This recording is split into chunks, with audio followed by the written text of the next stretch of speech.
everybody. Welcome to the S&M show on the Smodco Internet Radio Network, broadcasting live from the home of the comic book men, Jay and Silent Bob's Secret Stash. My name is Ming Chen, sitting across from me, so Sammy can wait.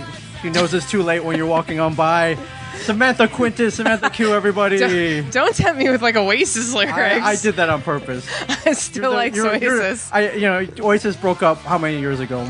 How long ago? A long time. Not too long ago. A few 90s? Years. No, God, they just broke up like 3 years ago. Oh, it was that. I mean, they didn't really have any good records between the 90s and now, but yeah, no, it's like a recent thing. Yeah, but I remember... But you're like teasing me now because Liam Gallagher's like tweeting like OAS like in individual letters, like tweeting the comeback, and obviously it ain't gonna happen. He was probably just drunk at a damn bar. Hold on. How much money do you think they have left? They made a lot of money in the 90s. In the 90s, not 20 much. years ago. He actually said in an interview that he would form Oasis back for like $500,000 of anything, $500,000, or like 500,000 beers, 500,000 condoms. Like that was his statement. He would form it for $500,000 of anything. So I feel like there's like definitely a potential for $500,000 something out there. You know he was drunk when he said that. It's not going to happen. Is Liam Gallagher ever not drunk? No. If you can't get along with your brother, you can't get along with anybody. It's true. Yeah. It's true. But they get along when they're watching Manchester City. So I've seen the moment. They should just record when they're watching soccer. When they're watching soccer? Yes. Yeah. But yeah, no, he tweeted that a few days ago, like probably like 2 weeks now. And I got like stupid excited because I like still like Oasis, and that's like fished in. Yeah, like right. He's like sitting in a bar in Manchester drinking, and like everybody in the world is like hanging on the next tweet he has. He's on his iPhone, like send. Yeah. He's send. Like, I'm gonna fuck with some people today. Hold on, Guinness. Yeah.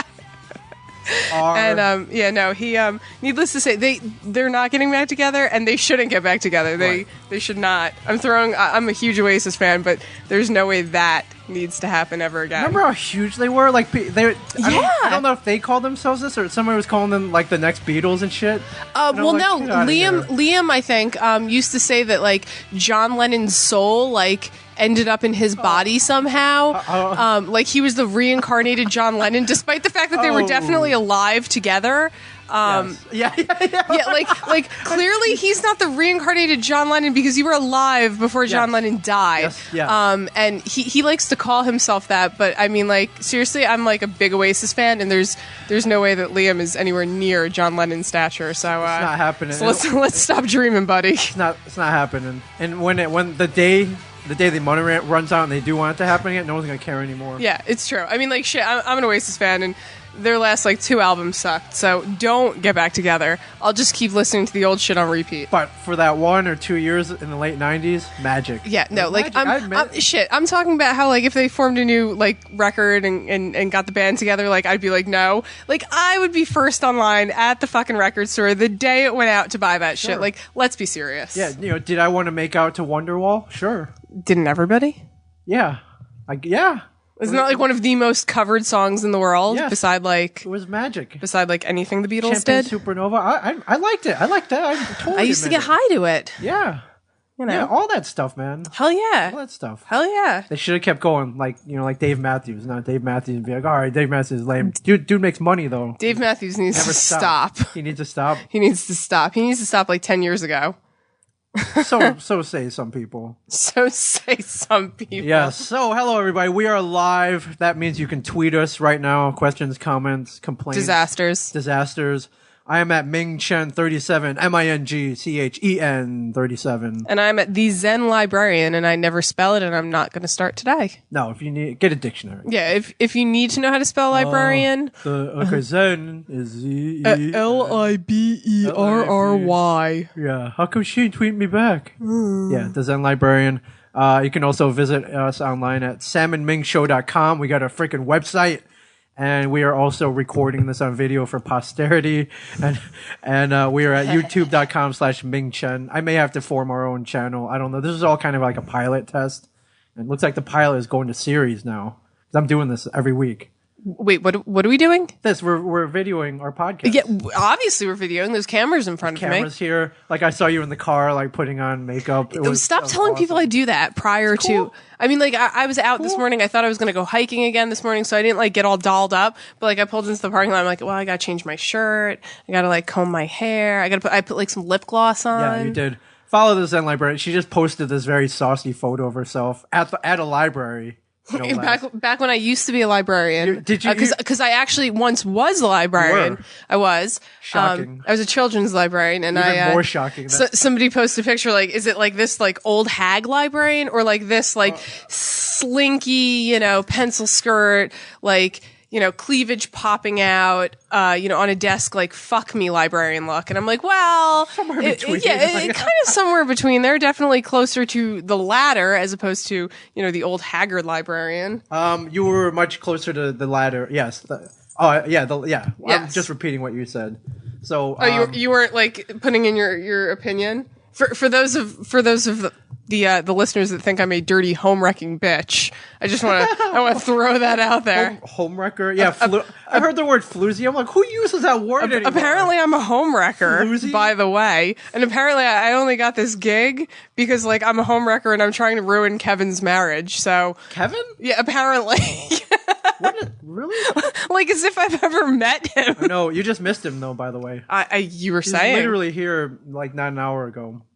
Why didn't you invite him to pod with us? He had to leave. He's doing he's actually up in New York right now doing a 75th birthday, like, kind of panel discussion up in New York. Okay. At this place called the Paley Center. The Paley Center. The Paley Center. Yeah, so it's him and Michael Uslan, who produced all the Batman movies. Okay. And a bunch of other Batman notaries. Whatever. Whatever. No, Darren. Somebody just tweeted us that Oasis once talked shit about System of a Down. That's like amazing to me. Really? It's like amazing to me. System of a Down could kick Oasis ass any day of the week and twice on Sundays. Yeah. So good for them. Oh, whoa! All right. Whoa! Photos down. Brian Johnson jumping down. off the. I didn't hear any shattering. I think we're good.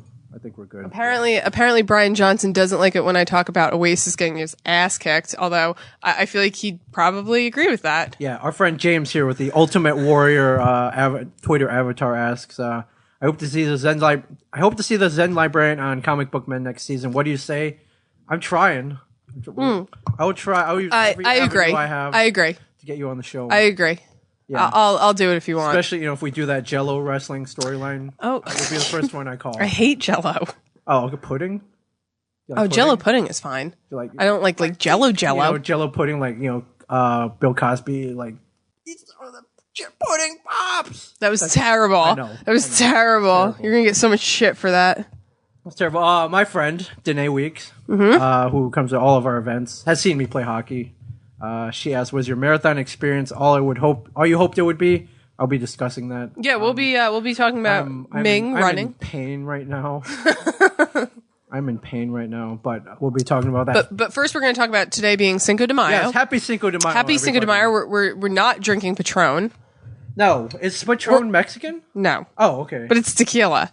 It is. So I feel like if you're going to drink tequila, you might as well be drinking something that you like. It is. So we're drinking shitty beer. Yeah, well, here's the thing. I went to the liquor store. Well, we're drinking good beer later. Shitty beer now. Well, we're drinking what's considered good, just regular Mexican beer. So, like in this country, good regular beer would be like, I don't know, like Newcastle or no, that's not American. What's better than Bud? Everything. Okay, all right, never mind. Everything is better than Budweiser. I went into our store, pretty decent store, and dude's like, "Can I help you?" And I'm like, "Listen, this is gonna be a stretch, but I'm looking for Mexican craft beer. It does exist." He's like, "Well, we had one brand, but we don't have it right now."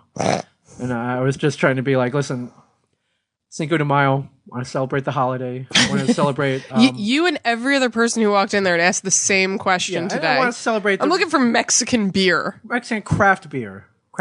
Fair enough. Yeah, I want to celebrate the Battle of Puebla correctly with a good beer. I'm like, listen, man, I know everyone's drinking Corona today, and I know there's a lime shortage and all that. I don't want Corona. I'm like, come on, I want some. I have like 2 limes in my fridge. Well, save them. They're commodities. Or somebody's fridge. It's not my fridge. Yeah. It's somebody's fridge. And he's like, sorry, I can't help you out. So I start Googling. I start Googling.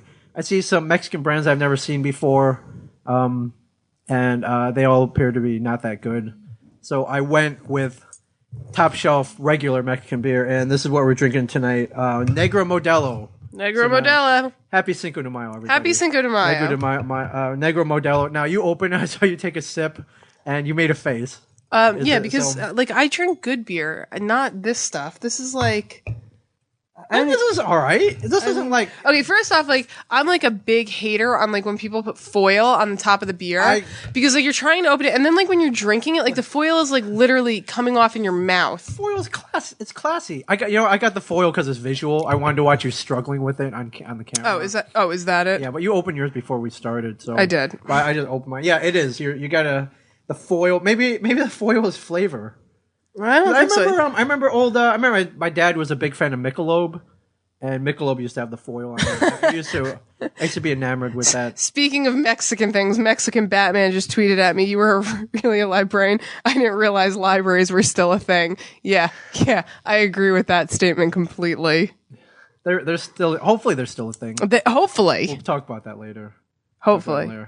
Our friend here, Christopher, Irish on Fire 31. I know. I just favorited that. At Ming Chen 37 is in library. She's incredibly gorgeous. I love that. I guess that's toward you. Well, it could be you. It could.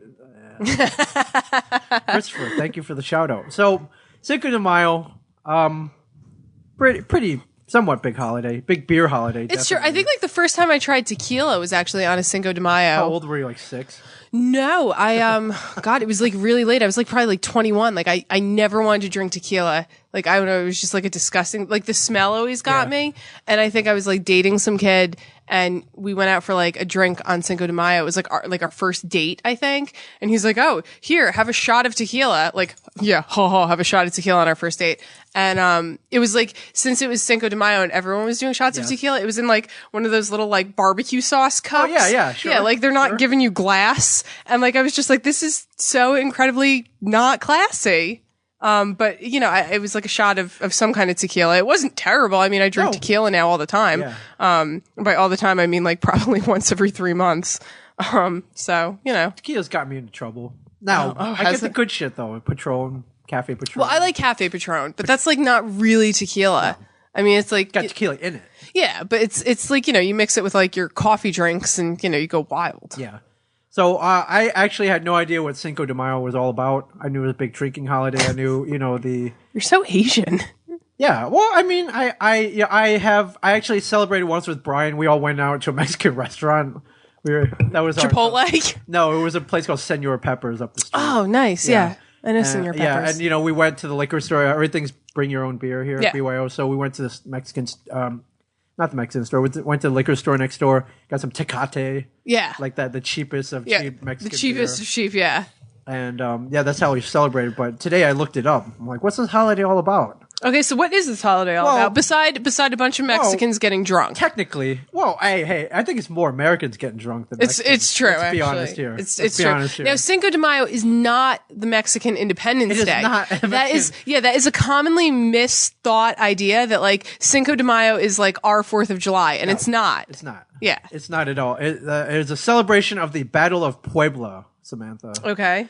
Commemorating a victory by outmanned and outgunned Mexican army troops on May 5th, 1862, during a French invasion. Oh, I love French things. It's kind of like their version of 300. Yeah, I love French things, though. Really? Even when they get their asses beat? Yeah. Wow. Okay, well, they got their asses beat. And now we're celebrating. Awesome. So, to the French. To the Pueblans. In Puebla, Mexico. I can't pronounce anything today. Yeah. Yeah, apparently. I can't. Are you drunk? I'm not drunk. I'm not even drunk. Have you been day drinking? I have not been day drinking. I've been day drinking. I know. I always day drink on Mondays. I know you have. So initially... #Adventure Mondays. Initially, the citizens of Puebla did celebrate this victory. Okay. And then somewhere along the line, it got kind of turned into a U.S. holiday by beer companies. The same way Valentine's Day is a holiday by card companies. Yes. Exactly. And one beer in particular, Samantha, Corona. Corona. The Drinko for Cinco. That was their first logo. Yes. Or their first slogan for Cinco de Mayo. Little racist, if you ask me. I've heard Who calls worse. it a Drinko? Isn't that like pigeon? Well, I mean, like, I feel like that's like anytime you're trying to think of a Spanish word, you automatically like put an O. So if I didn't know like what the Spanish word was for table, it's like automatically like table-o. Table-o. Racist. Racist. It'd be like, come to Ming's Chinese restaurant where we have the best fried rice ever, anywhere. You know what I'm saying? Well, yeah. It's freaking racist. And so it was taken over by a Corona, whose parent company is I think Modelo or like something like that. And Grupo Modelo is the maker of Corona beer now. Okay. So instead of looking up the history of the Battle of Puebla and all that, I started looking up why. You started looking up beer. I started wondering why Corona is like one of the best selling. It's number 4. You know what? Corona's not terrible. As much as I hate like commercial beer, like if I'm at like a barbecue. Okay. Yeah, if I'm at like a barbecue, it's like a nice summer day, like, and there's like, Coronas, I'll usually go for a Corona. I like a lime in the bottle, you flip it upside down and the lime floats to the top. That's what got me. Like, it's like fucking spill beer all over yourself. The beer tastes so bad that you got to put a lime in it. In the bottle. Fair enough. I understand. You're at barbecue, you don't really care. You just want to get drunk. Well, that's the thing too. Like, unless you're like BYOB, the barbecue, like generally speaking, it's going to be like Bud, Miller, Corona. Yeah. And that's what you have to choose from. And between Bud, Miller, and Corona, I'm always going to choose Corona. Yeah, I do remember I threw a big blow up birthday party for myself last year. You did? You brought your own beer. I did. Yeah. What did I bring? I don't know. You're like, I'm drinking your shit. I think I brought Magic Hat. You did. You did bring a Magic Hat. Magic Hat, like purple something? Yeah, you did. I forget what it was. Did.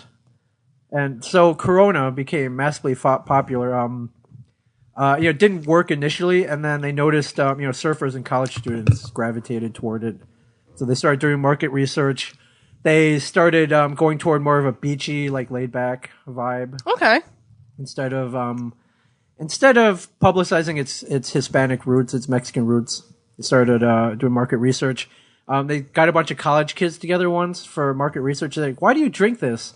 And they would always giggle and they would comment on the really clear bottle how it looked like piss. Yeah, well, I mean that's like a beer thing, I think. Yeah, I mean, generally speaking, if you're gonna get beer, depending on like the variation of yellow, it could look like. So sales started taking off after this, after they figured out the marketing plan and all that. And rivals were getting pissed, rival distributors. Yeah. And so they were trying to keep them down, and do that. They started spreading rumors that the beer was contaminated with urine. Okay. Probably was. And there was actually a court case where they had to retract that and verify and not verify, but stand up for the purity of Corona. Okay. They had to make a retraction. And there was not, in fact, urine in Corona. I would dispute this fact. I've tasted it. And it does, in fact, taste like piss. Because it's sterile and you like the way it tastes. It doesn't taste like anything. It tastes like shit. I like this point that Mexican beer has been so popular in the U.S. that American beer makers have tried marketing their own versions, like citrus and salt flavored Miller Chill and Anheuser-Busch Bud Light Lime. I actually used to drink Miller Chill. And?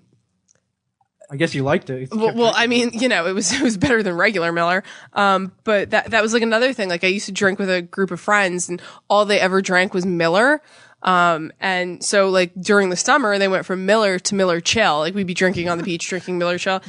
Chill. Yeah, like I mean, it's not good. It's just like it's not good. Like that whole like lime and like beer flavor, like that's good. Like once in a blue moon, but people who like drink that all the time. Yes. Like, I don't understand that. Yeah, you know what they're called? Bums. Pussies. The homeless. Gravitate toward that. When the 40s aren't enough, they go to Miller Chill. Fair enough. Yeah. Fair enough. But everyone loves a nice game of Edward 40 Hands. Yes. Yes, exactly. So, the Drinko for Cinco. In 2010, Mexico became the top exporter of beer in the world. Just beating out Holland. That's crazy. Because it just is. And most of it's Corona. Like millions and millions of cases of Corona. Yeah. How do we stop this, Sam? Can this be stopped? we podcast about better beers and we stop drinking the shit that we're drinking? I think it all comes down to cost, really.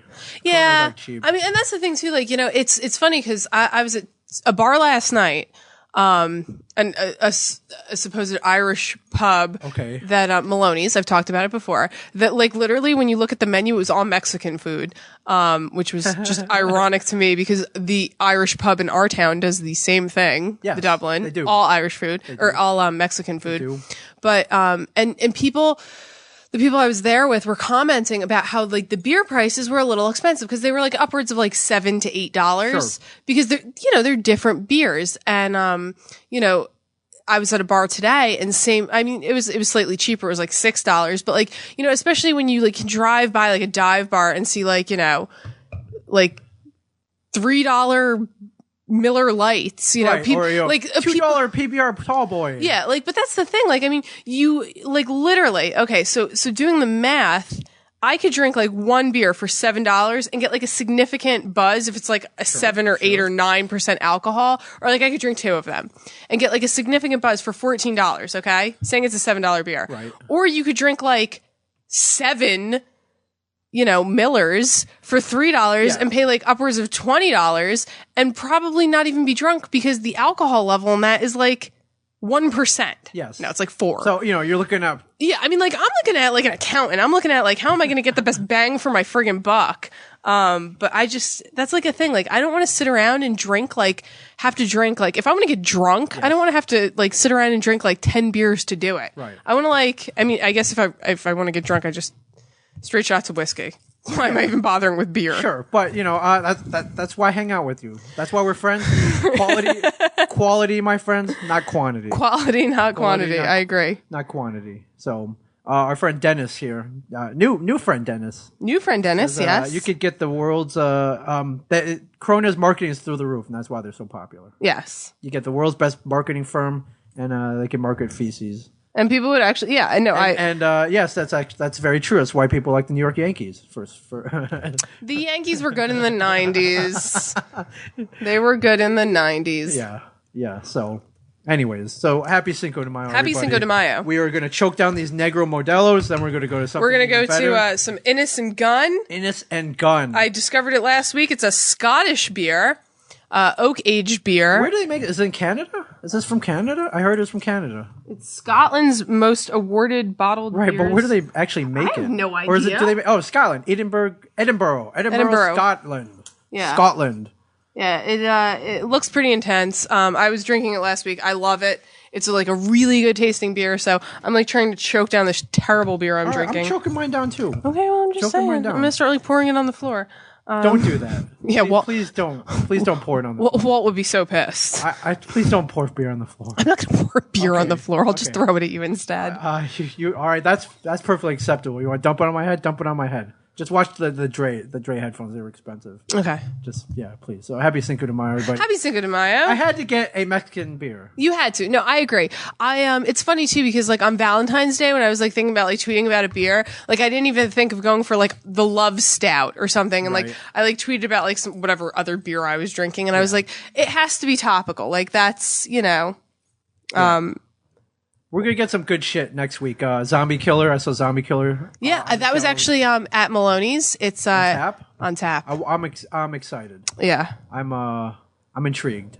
It's good. I'm intrigued. It's yeah. We're gonna rock Maloney's soon. Okay. All right. It's funny too because when I used to go there, like it was definitely like, and not that it was a dive bar, like it was a fancy dive bar, but like it was still a dive bar. Like they had dartboards, shit like that. I walked in last night and like my friend, I was going to meet my best friend there, and he even told me, he's like, so it's a little different. And like I walked in and like all like the shitty like the dartboard and like the beer things on the wall, like they were all taken down and like these really nice mirrors were put up. Mirrors. Yeah, and like people were like, not that they were dressed up to eat, but they weren't like wearing like.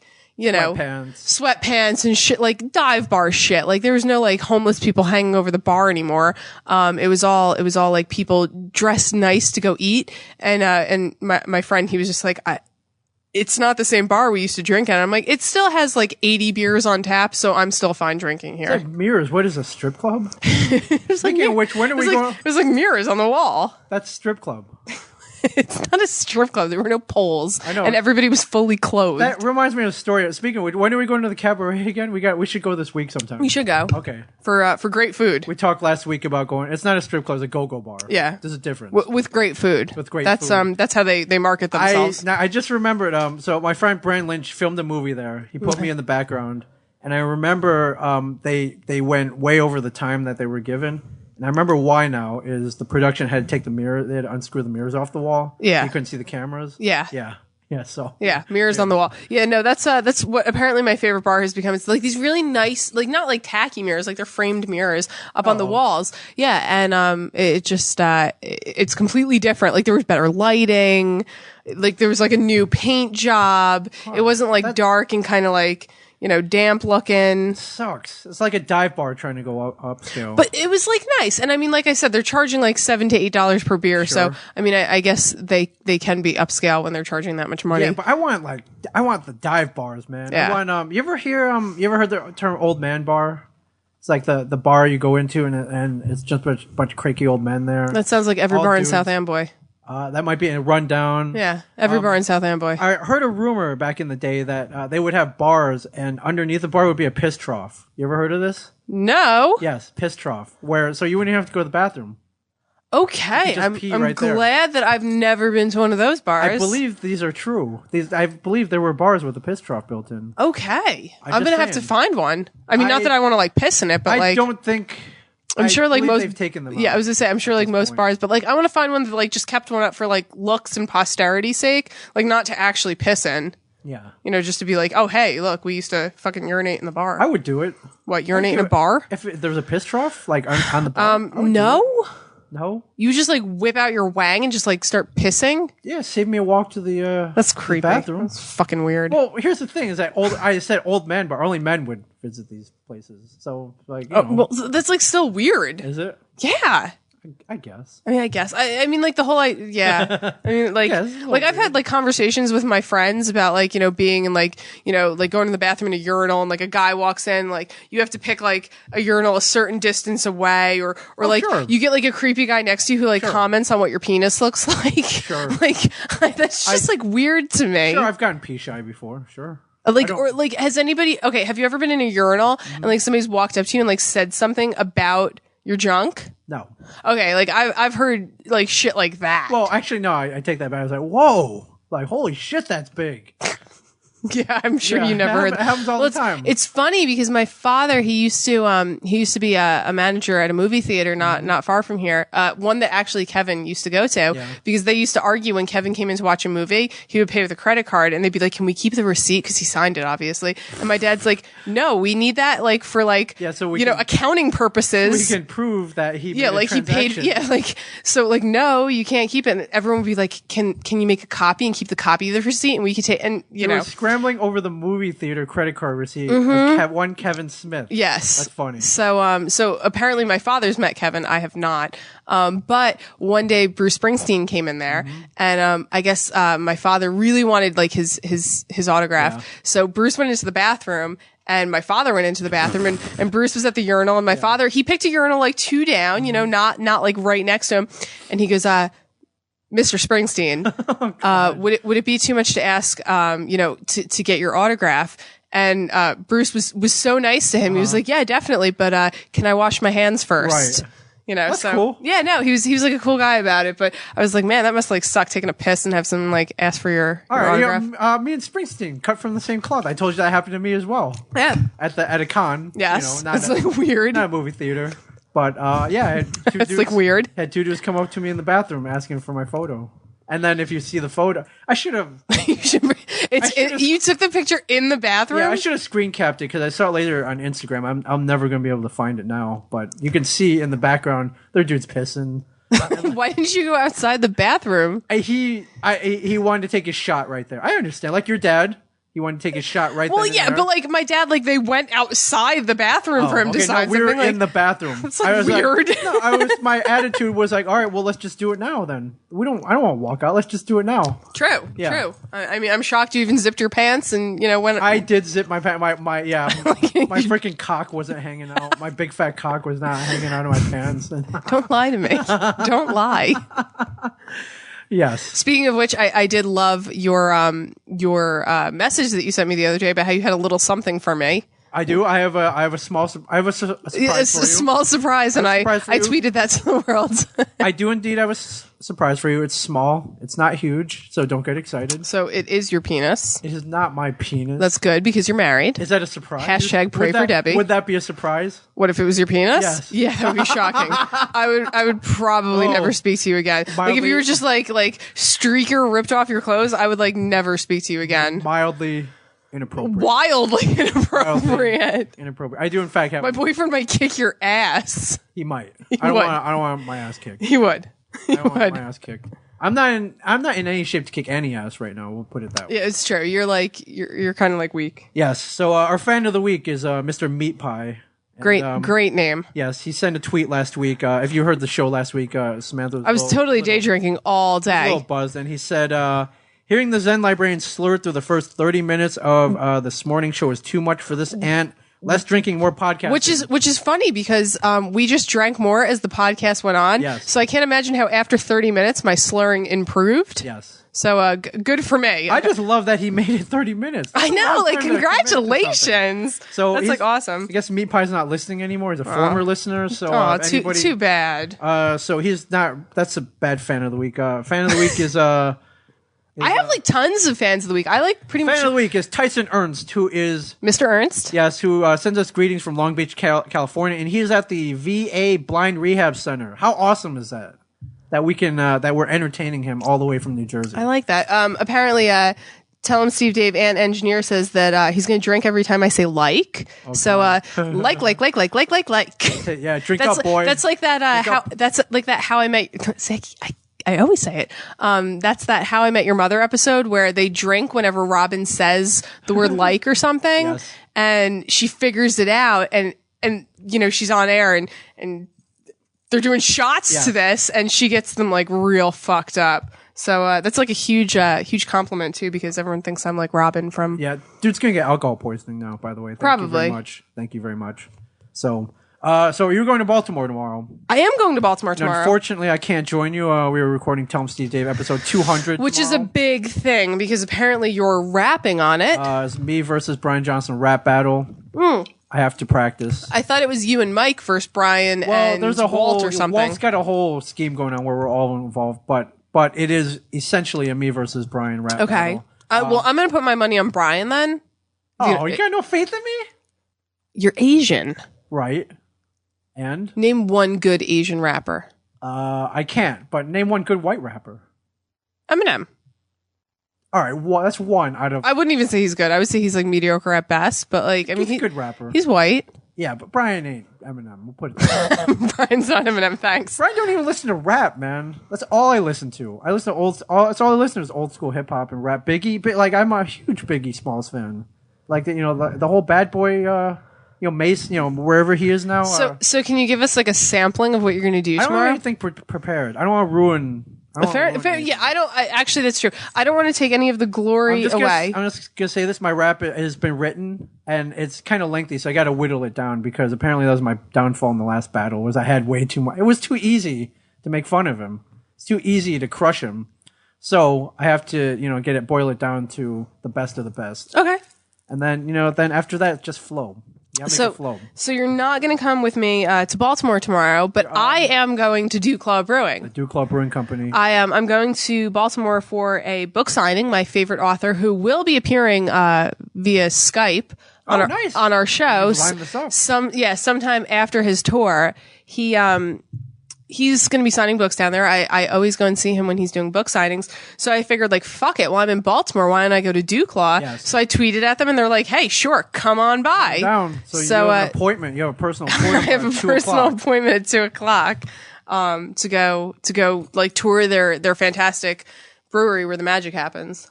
All right. Well, say hi to everybody for me. If you bump into Morgan at Dew Claw, say hi to her for me. Morgan. Okay. Yes. Director of Sales. Okay. Director of Sales, Morgan. Got it. Sales, Morgan. I don't know anybody there, so I don't know any other. I just know that they're awesome and they make really good beer. Yes. Today when I was driving home from wherever I was this morning, the mall, I me and my friend Courtney, we stopped at the Wegmans to get beer, and she was looking at the Dew Claw section. I was like, you should get Dirty Little Freak. And she did. And she texted me like, as soon as I left her house, she's like, this shit is amazing. Yeah, it's like dessert. It is like coconut, like chocolate and caramel. Yes. How can you beat that? No, you can't. So she was trying Dirty Little Freak. Hold on. Are you going to be able to get back? Because this is how I imagine it. You're going to go in, hey, I'm not driving. Sorry, Ming couldn't be here. He had to rap today. It's like, hey, let's start the tour. And they hand you a glass. They're like, taps are open. I am not driving. So, okay, good. Take whatever you want and enjoy the magic of the Dew Claw Brewing Company. Good luck. Yeah, no, I'm not driving, so I'll be able to get back. But okay. I'm also like, my appointment is at 2:00. The book signing is at 7. I'm at least going to be sober for the book signing, right. So I'm not going to be like drinking. Yes, but I might go down the day after you. They're doing that beer run. Yeah, You're welcome to come if you want to take another trip to Bel Air, Maryland. If I just want to keep driving to Baltimore every single day of the week. I'm just saying. I might. I think I'm going to go down. I might, actually. And you'll be homies with everybody by then. Yeah. It's true. I might as well just just move to Baltimore at this point. Right. So, well, have fun. I'm jealous. Yeah, I'm actually like I've never been sorry, I was tweeting somebody our link. Oh, nice. I've never been on like a brewery tour. I've been on like wine tours, like in wineries, but I've never been on an actual like brewery tour. Brewery tours are more fun because they have those big like copper vats. Yeah, I've like never been on one, so I'm like super excited to see like the process of it and the whole nine. And they love you, so they love us. Yeah, So Baltimore tomorrow. Yeah, and who's this author you're going to Christopher see? Moore. Yeah, he his name's Chris Moore. Chris Moore. The last gentleman that I cried in front of, his name was Chris Moore. That's weird. I know. It's a long story. Okay. Not so Sunny Jeff asked that. Isn't Will Smith a white rapper? I saw I briefly glazed over that one. He's a white rapper, but everyone knows how much I love the song Wild Wild West. Yes. Christopher Moore is an author. He does like absurdist fiction. Okay. So it's very humorous, and he's actually started his books with disclaimers like this book contains heinous fuckery and debauchery on every level. And to me that he started one with a disclaimer like, this is not the book you give to your grandmother. Oh, okay. And some of his most famous book, I would say, is a book called Lamb, The Gospel According to Biff, Christ's Childhood Pal. And it's all about the gospel of Biff, Christ's childhood pal, which was left out of the Bible because it's filled with sex and fuckery, and it takes place in the years between when like Jesus was like 10 and when he's 30. Right. So it's all about this adventure they go on. Sounds right up your alley. Sounds very much like you. It's like hysterical, and he writes all these great books. So he has a new book out called The Serpent of Venice, which is a sequel to his book called Fool, which is basically King Lear told from the fool's perspective, which is a very interesting idea. And so I tweeted at him about, coming on the show or doing like an interview with me while I was down there. And he's like, oh, my voice is killing me. Like I'm on tour and like I'm losing my voice. He's like, so I'm trying not to talk much as opposed to when I'm speaking. And he's like, but I would love to do a Skype interview with you guys. And I was like, well, fuck it. We got these cameras now. So shit, let's do it.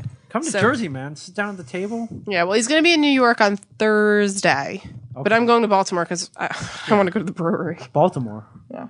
Awesome. Well, have fun without me. I will. I'll send you pictures along the way so you could be like super jealous. Okay. Yeah. Yeah, shoot, man. Wish I could go. Well, I'll figure something out. Well, I have a feeling we'll be back. This won't be the first. Yeah, no. And, they've promised us things in the future. So, So we're going to just kind of keep pimping them out, probably until the day we die. Yes, absolutely. I mean, unless they keep sending us stuff. Shit, I'm not going to say no to Dew Claw. Yeah, but the last beer they sent us, Neon Gypsy IPA. I've it's kind of like my Gatorade bucket, my champagne. I did a half marathon last weekend. Yes. I did a full this weekend.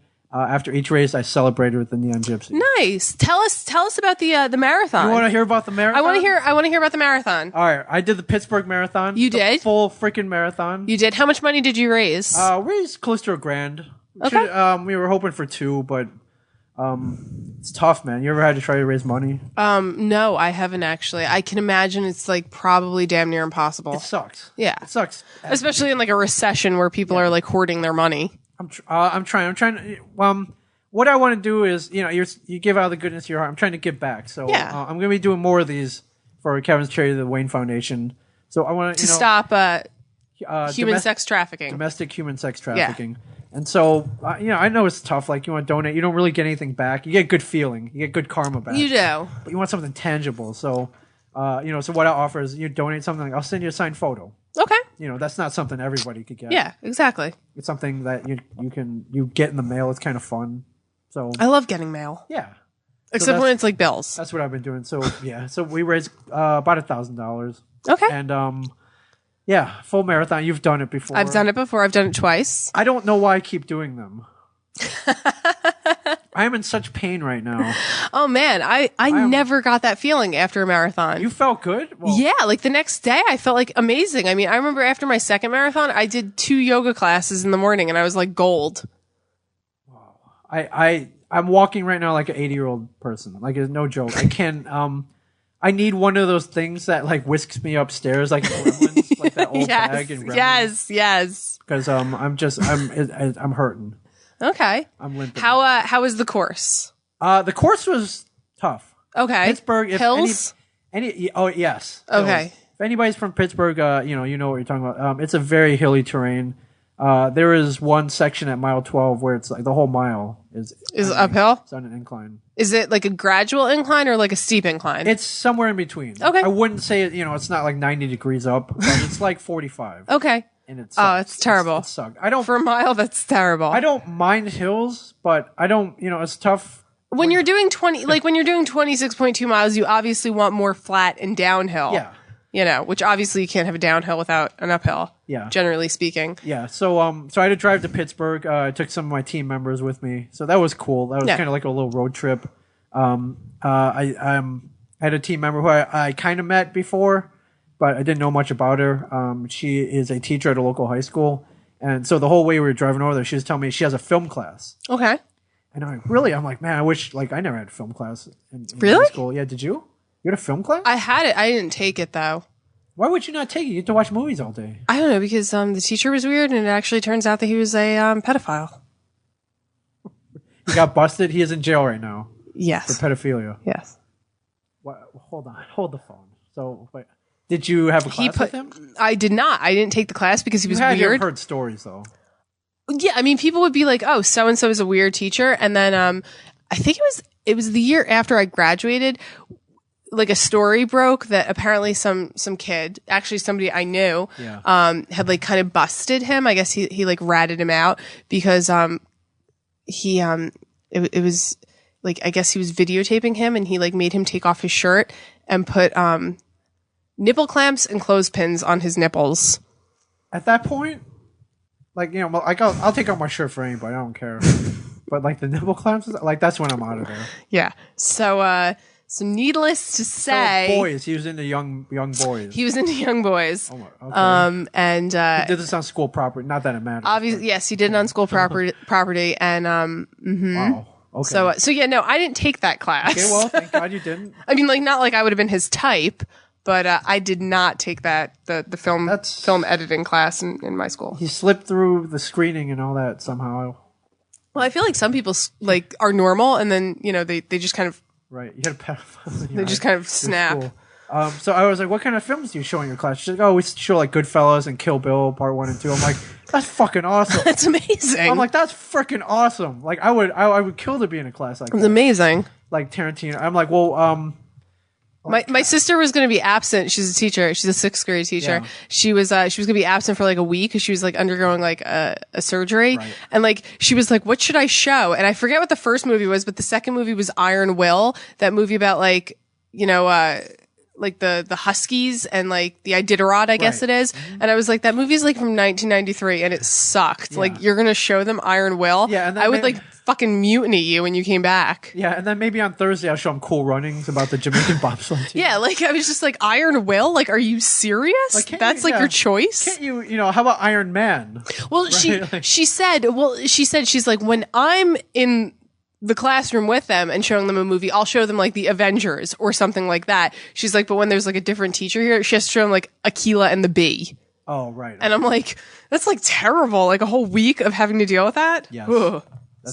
So I mean, could you imagine like Kill Bill and I'm like, wait, these are kind of like violent movies. Like I could see like maybe an uptight parent coming down on you. I'm like, how did you get that past the school where you're going to show them Goodfellas? Yeah. She's like, oh, I sent all the kids home with, like, it was a permission slip, basically. I feel like parents probably just signed it, not even realizing what it was. I was like, that's great. Yeah, like parents these days just sign shit and don't even care. Yeah, I don't know. And I'm like, were there any movies that were rejected? She was like, yeah, like, like Brokeback Mountain and like Pulp Fiction. Okay. And I'm like, Pulp? I'm like, they rejected Pulp? I was like, well, there is like a gay rape scene in that movie, I guess. Yeah. So apparently in this school, violence is okay, but gay sex is not. Sex.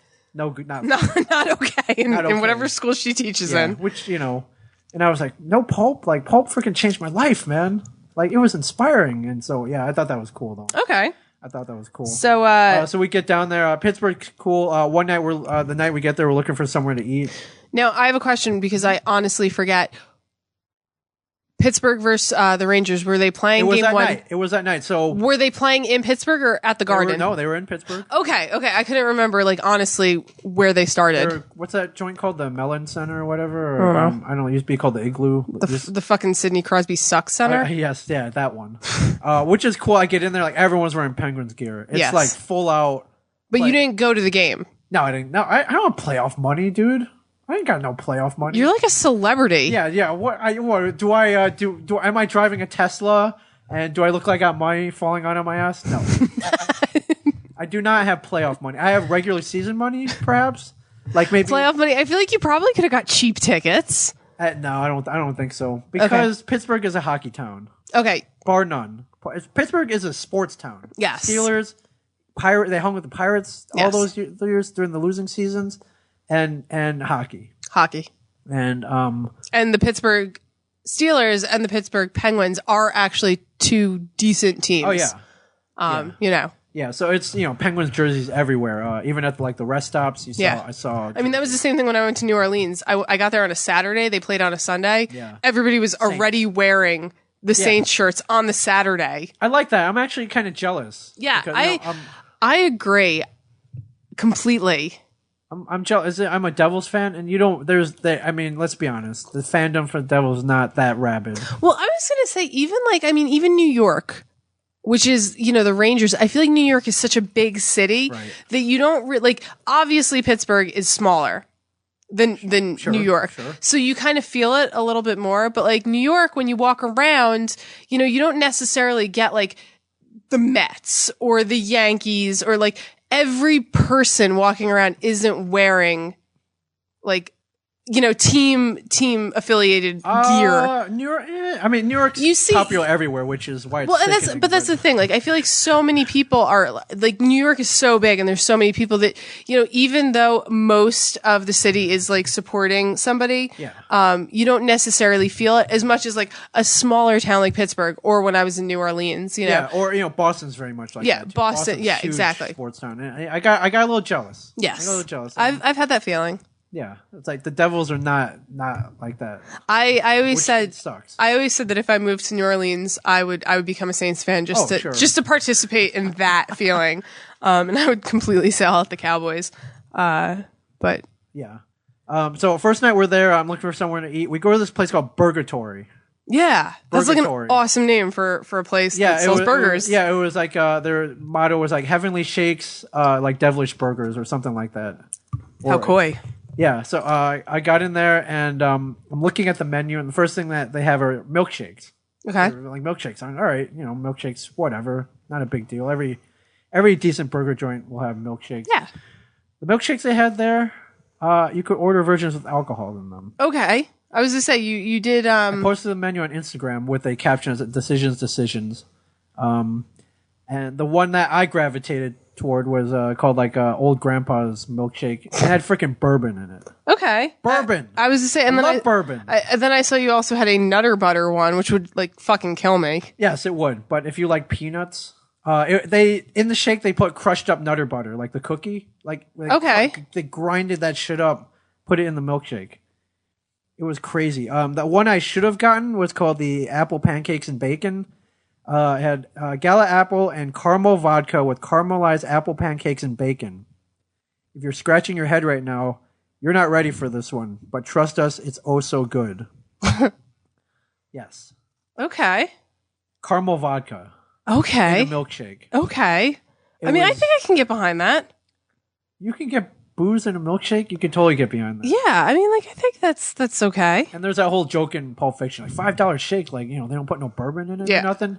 They put bourbon in my shake. But it probably wasn't $5. It was $8. So okay, not that bad. $3. I love the way you just like had the number. It was $8. I was so fucking stingy when I was paying that bill. Yeah. And I had the burgers were amazing. Okay.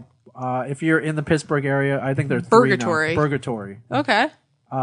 Appropriate pre-race carbo loading. Yes. And that I tried both shakes. They were I'm still having like dreams about them. That's how good they were. That's how good we were. Next morning I go out my usual I go out for coffee. Look up my usual coffee joints like the good ones. Yes. Found a couple of those. So it was cool. When you do the marathon, you go pick up your packet the day before, and there's a whole expo. It's like cramped, and now marathon packet pickup is a lot more like you have to show 4 forms of ID and security, sure. And then they check your running sneakers for bombs. Yes. And it's a big merchandising opportunity too. Merchandising. Hello, get your gel here, get your shoes here. Yeah. They're expos. Yes. And then pre-race dinner. What did you eat?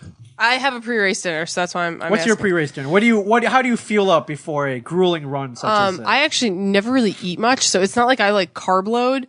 And I definitely don't eat like hamburgers and fucking alcoholic shakes. Like I stay away from that shit until after the marathon. Generally the night before it's pasta and chicken. Like a big thing of pasta. Yeah. No sauce. Never like sauce? Never like an Alfredo sauce. I mean, butter. You put some butter on that? A little. Okay. A little butter. Maybe like throw some like olive oil. Yeah. In the pot. Whatever. This is probably why you run like twice as fast as probably. I'm not like loading myself down with alcoholic shakes and like Alfredo sauce. You're eating like dry pasta. I basically eat dry pasta with like basil leaves sprinkled over it, boiled and chicken. And always frozen yogurt. Yeah. Always a bowl of frozen. Yeah, I always treat myself every night during marathon training. I always treat myself to the end of the night frozen yogurt. I treated myself too. Yeah, apparently I can see. Milkshake. Yeah. So that was my pre-race dinner. Yeah, the problem is you're staying in a town where they're running a marathon with over 20,000 people. So when you go out to dinner, everything's like a 2-hour wait. Well, I also whenever I go for a marathon, I make sure I get a hotel that has a kitchen in it. Smart. Yeah, so I bring my own food and I make my own food because I'm like anal like that. Like I need to do this. Smart. It's just like my thing. I'm not entirely convinced I can get the meal I want unless I make it myself. Right. So I always when I did the Philly Marathon, I stayed in a hotel which was right by the race line and it had a kitchen in it and it was like perfect. You made your own dry pasta. made my own dry depressing pasta with like basil leaves and on it. Like freaking poached chicken. And shit. Yes. All right, that's smart. Yes. I did not do that. I jumped from restaurant to restaurant trying to find a wait that was less than 2 hours. Could not find one, and then I kind of pulled up on this list. There was this speakeasy and gastropub that I wanted to go to, so I called them, and I'm like, "Hey, are you guys swamped?" They're like, "No, man, we're slow. Come on down." So we're slow. Come on. So I follow my iPhone, and we get there, and it's not in like the greatest neighborhood, but I'm like, whatever. Did you get your ass kicked? I did not get my ass kicked. Okay, well, no. So we go in. It turns out to be they're like, "All right, we got a dining room, but we have live music in the basement tonight. Would you like to sit down there?" I'm like, "Yeah, man." Like, fuck yeah. Turns out to be a jazz speakeasy. With an awesome beer list, apparently. An awesome beer list. That's another thing. Night before, I don't drink beer. Yeah. I mean, generally speaking, when I marathon train, I don't drink at all during training, which is like kind of gotten a little ridiculous because generally speaking, you marathon train for months. Right. But the night before, especially, even though it is carbs, I don't do it. I drink water. So when I was in Philly, we were going to all these awesome Philly bars. Yeah, and I was drinking water. I was so tempted. Wow. Yeah. That's discipline. I drink water as well, but we get down to this, it's like this basement. and it turns out it's a freaking jazz club. Okay. It was like it was a 4-piece band, a dude on a keyboard. What was the name of this bar in Pittsburgh? It was called the James Street Gastropub and Speakeasy. Okay, so if you're in Pittsburgh, go there. Yeah, and I'm like, all right, this is the jazz club. Food can't be that good. It was amazing. It was amazing. It was. So this would interest you. I'm sitting there, and I don't know. We start talking about future trips that we're taking. Okay. I mentioned that I'm going to New Orleans in December. Fuck you. Yeah. All right. Thanks. Thank you. You're dead to me in December. Yeah. Don't even try and get me to pod in December. The dude You're dead next to me is like, "Are you talking shit about New Orleans?" Like he's this huge dude too. Nice. I'm like, no, sir, no, sir. This guy is my man. I'm like, no, I'm saying I'm going there. I'm looking forward to going there and seeing your fine culture and because he's like, I'm from New Orleans. I just moved up here 4 months ago. Oh God, terrible choice. And terrible choice. And I'm like, wow, that's great. And he's like, you know what, this place that we're at right now reminds me of home.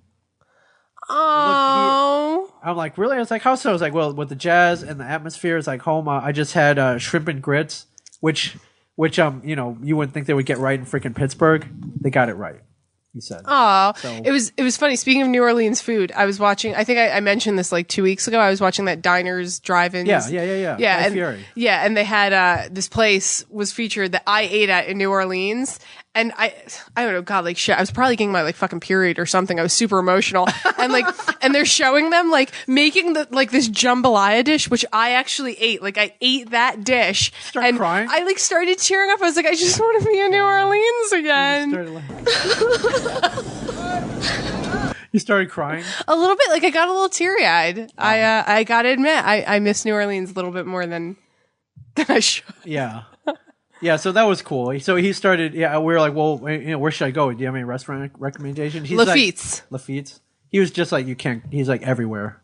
Can't go wrong. Did he name any places? He did. He said you can't go wrong. Okay. Yeah. So that was any cool. place. Then the jazz band starts up. Okay. So 4-piece band. I'm not a big jazz fan. Oh my God, it was amazing. Not a big jazz fan. It was amazing. There's dude on keyboard, dude with the upright stand-up bass, dude playing the bongos, and then later on they brought up this little Japanese girl to play the sax. It was amazing. Did you connect with the little Japanese girl? A little bit. We may or may not have made some eye contact. No. Hashtag pray for Debbie. Yes. No. She was an amazing saxophone. She was probably like 16. She was amazing. Oh, that's even worse. She was an amazing musician. Okay. And it was like freaking cool. And I'd never been to a place like this. Yeah. We don't have places like that in New Jersey. Yeah, so it reminded me of the Simpsons quote. They make fun of the Cosby Show. So I found the clip. So here it is. You see, the kids, they listen to the rap music, which gives them the brain damage with their hippin' and the hoppin' and the bippin' and the boppin', so they don't know what the jazz is all about, you see? Is that better Bill Cosby than me? Yes. Yeah. That's all I could think I was actually about. wondering like how this like outline was going. It was pre-race dinner, swamped, ending up at jazz club with awesome beer list, vinyl album menu covers, the jazz period, Cosby Show, and I'm like what the fuck does the Cosby Show have to do? Like I followed the rest of it, but like what the fuck does the Cosby Show have to do with it? So now you know. I'm glad that I cleared that. And yes, their menu, the cover was album covers. That's awesome. Jazz album covers. That's awesome. Big ups to the James Street. So you have pre-race rituals. Well, I only have one pre-race ritual. Is it the same as mine? It is. I copied it off you. I gave Ming, and this isn't even just for marathons. This is half marathons. The first time I did this was actually for just a 4-mile race, and it completely, your nerves kind of get going. Like, you never know how a race is going to go. Even like a 5K, you never know how a race is going to go. Right. And there's one song that I listen to. It's the Bear McCreary one? Bear McCreary, Prelude to War. It's from Battlestar Galactica. Yeah. And I'm a huge score listener, so this was kind of my jam. And I don't know why I started listening to it that day. I think pop-up music, man. I was going to say, I think like I was kind of just a little nervous about this 4-mile race I was doing. It was the first time I was doing a race that was longer than a 5K. And I put on my headphones and it was in Nomahegan Park in Cranford, New Jersey. And I sat down, like they have like this beautiful lake and river that runs through there. And I sat down on the side of the river. And I just popped on my headphones, closed my eyes and like meditated to this. So that is something I do. I remember, before the Philly Marathon, we or was it had to be a different race. I was driving into Philly at like 4 a.m. or 5 in the morning for this race. Yeah. And did you have to like repeat? I had my headphones on, or no, I probably had it playing through the car speakers, and I had my eyes closed. I was sitting Indian style on the passenger seat, and my boyfriend who was driving me at the time, I guess he was coming up to a toll, and it didn't automatically like go through. Like Right. it had like a bar that needed to be raised, and it didn't automatically go through. And he slammed on the fucking brakes. I remember I like hit the dashboard really hard, like even with my seatbelt on. I like hit the dashboard. I was like, "What the fuck?" I was like meditating. Yeah. But that is my pre-race ritual. That snapped you out of it. Yeah, that definitely did not set me up for a good marathon. Yeah, so you sent me this thing as before, I think your second marathon, where you make a list of yes, that's a 27 items, one item for each mile that you run. That you think about one person or one item or one thing. So if you ever kind of lose confidence while you're running, you and I obviously memorize the list, and I carry it with me. Not that I have time to whip out a list while I'm running. I've done it. I do. I did do it. I mean, I don't stop when I'm running, even if I have like leg cramps. I can run and whip out something from my. I can whip out shit. I can whip shit out while I'm running. Yeah. So I mean, I memorize the list, and you know, so each mile I run for a different person. Yeah. And you know, it starts out like my first mile, 1 to 2, I ran for like Forrest Gump. You know, it was something like ridiculous. Yeah. It can be anything. Obviously. And the last 0.2 miles, I always put it for myself because, you know, it's the littlest amount, but it's the most important. But then, you know, each mile in between there is for somebody I love significantly. Right. So I'm going to give you half my list here. Okay. Give me half your list. So, and making the list is, it's hard. It's not that hard. For me, it was hard. There's a lot of people I don't love, so. It's not that hard. And I do every mile if I forget, I'll whip it out. And, can you stop saying the phrase "whip it out"? It's like kind of irking me. When I forget, you know, when I pass a mile you take marker, the list out of your pocket. I take the list out of my pocket gently, and I look at the item I've written on there. Is that better? Thank you. That's a lot better. Thank you. All right. So usually number one, I always put is like, listen, you're here, enjoy the moment. You know, this is something a lot of people don't get to do. Just freaking like, you know, I know you're nervous and all amped up. Yeah. Freaking stop that shit. Calm down. Calm down. Enjoy it. That's for that mile. Yes. Enjoy the moment.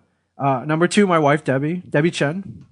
So you do it differently. You do it like my first to second mile is for like the least important person, Forrest Gump. Okay. My like 25 to 26 mile is for the most important when person. You're all loopy and yeah, when you can't even fucking remember who people are. Right. Number three, my two kids, Lillian and Harrison. Number four, my dead brother, Andy. Number five, my mom and dad. Number six, my in-laws, my two in-laws. Mile 7. That's a good one. Mile 7, I always dedicate, ever since I started doing this, to Samantha Q. Samantha Q. Samantha, me. Mile 7 is always Samantha Q. Me. And you know, I changed it up a little bit, but this time it's Samantha Q, our crazy podcast, which we yes, I saw that. I was like, I like loved seeing that. Yeah, you know, your craziness, which is inspiring, and you know, which you got a mile. I think you were mile. Which I do 12, I think.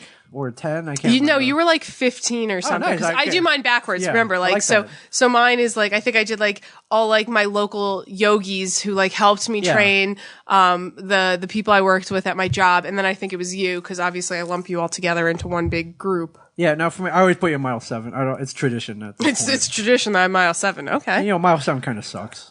It's not a fun mile. I actually put somebody who I cared a great deal about at mile 20, because that's like my worst mile. Yeah. And you have inspired me to run this distance. You've done it yourself, albeit faster than me. There was one marathon I was going to wuss out of. And I wouldn't let you. You wouldn't let me. That was a year ago. So, number 8, the Wayne Foundation and Jamie Walton, which was the reason I was running this race in the first place. Number 9, the two people I was running with on my team. I just need to interrupt you while I'm looking at this tweet. Michael Gaines. Yes. Apparently he's a huge score listener, huge Battlestar Galactica fan, runs to Prelude of War in No Mohegan Park. So like, awesome. Let's go running one day. Yes, absolutely. Unless you're like a fucking psychopath, and I don't want to ever meet you. Mile 10, Samantha Aurelio, who, if you've listened to the show or any of these Smodco Little Sam shows, I am inspired by her. She just kind of packed up and moved to LA to pursue her dream. That's inspiring. And she's going to be running a half marathon later on. She is, which hopefully we'll be running with her. I've committed. Yes, I'm going to be doing that. She's signed up everything. So nice. So I should sign up. Is what you're telling me. Anybody want to run Rock and Roll Philly with us on September 21st? Come on down. Yeah, we're gonna run it. Apparently, we're gonna run it whenever we sign up. Number 11, Lisa Schneider, who the girl who I changed. Remember, I changed her tire. Yeah, and we became friends. She ran a half marathon the day before. Oh, good also for her. Inspiring. Number 12. Pray for Debbie. My coach Tim in the Power of One team, my trainer. I have a long distance trainer. Yes, you do. And number 13, comic book men.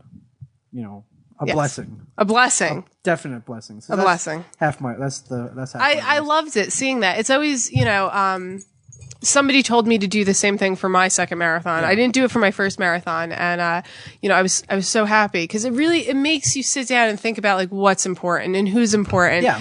And it's good when you're running it because when you're running that far, you're kind of alone. Even if you're listening to music, you're kind of alone with your thoughts. Yeah. So it kind of gives you something to focus on. Yes. And like I said, obviously when I got to mile 20, I knew who it was for. I obviously knew who all of them were for, but 20 meant a little big. Yeah, 20 meant a little bit more to me because that's when I thought I was going to hear. You want this? I'm ready. Okay, you ready? I'm ready. Do you have a bottle opener? I do. Okay, good. So 20 definitely meant a little bit more to me, and 20 definitely meant a little bit more to me. And then, I had my parents on there, my sister. Yeah, it's cool. I'm actually noticing a lot of my friends in my personal life, they are taking on the half marathon distance. They are. It's apparently, I read an article last year that the half marathon distance is like the most increasing like popular distance to run. Yeah, because it's not a marathon. Mm-hmm. But and a lot of people, the whole reason why I started training for a marathon was people always have run a marathon on their bucket list. Yeah. And I kind of didn't have a bucket list. I'm like, well, shit, I'll just run a marathon because everyone else wants to run one. So why wouldn't I? Yeah. But I feel like for people who maybe don't think they can run a marathon, like a half marathon is a really good bucket list thing. And you'll know the minute you cross the finish line if you're meant to run a marathon. Yeah. You'll know. Yeah, although I'm too stupid to know or not. I mean, when I ran a half marathon, somebody said to me like, "Oh man, you ran a half marathon. That's such an accomplishment." And my exact words were, "Well, it's half an accomplishment because that was me saying that I wanted to run the." That's you anyways. It's never good enough for you. Oh God, it's never good enough for me. Shit, when I was growing up, if I got like an A- on a paper, my mother would be like, "Why wasn't it an A+?" Yeah, so it's never good enough for you. God, it's never good enough for anybody. But I think for me, it's the perfect distance. It's double digits. It's an impressive distance. It's not easy. No, it's a long distance. You get up there. You know, it's definitely an accomplishment. So to all my friends or anybody listening who has done one or is going to attempt one or who wants to attempt one, good for you. And if you want advice, I want to come run it with you if possible. Definitely. Yeah, that's what I'm saying. Shit, if you live in New Jersey and you want to run with me.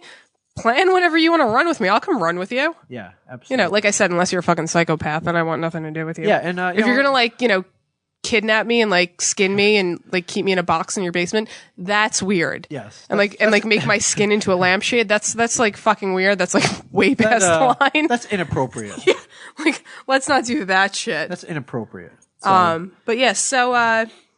Yeah, so the race, so these races, you've done this before where you got to get up fucking early. God, yes. Usually these races start fucking early. Like 6 o'clock in the morning, 7 o'clock in the morning. You got to clear traffic after the race. So this one started at 7. I was up at 4.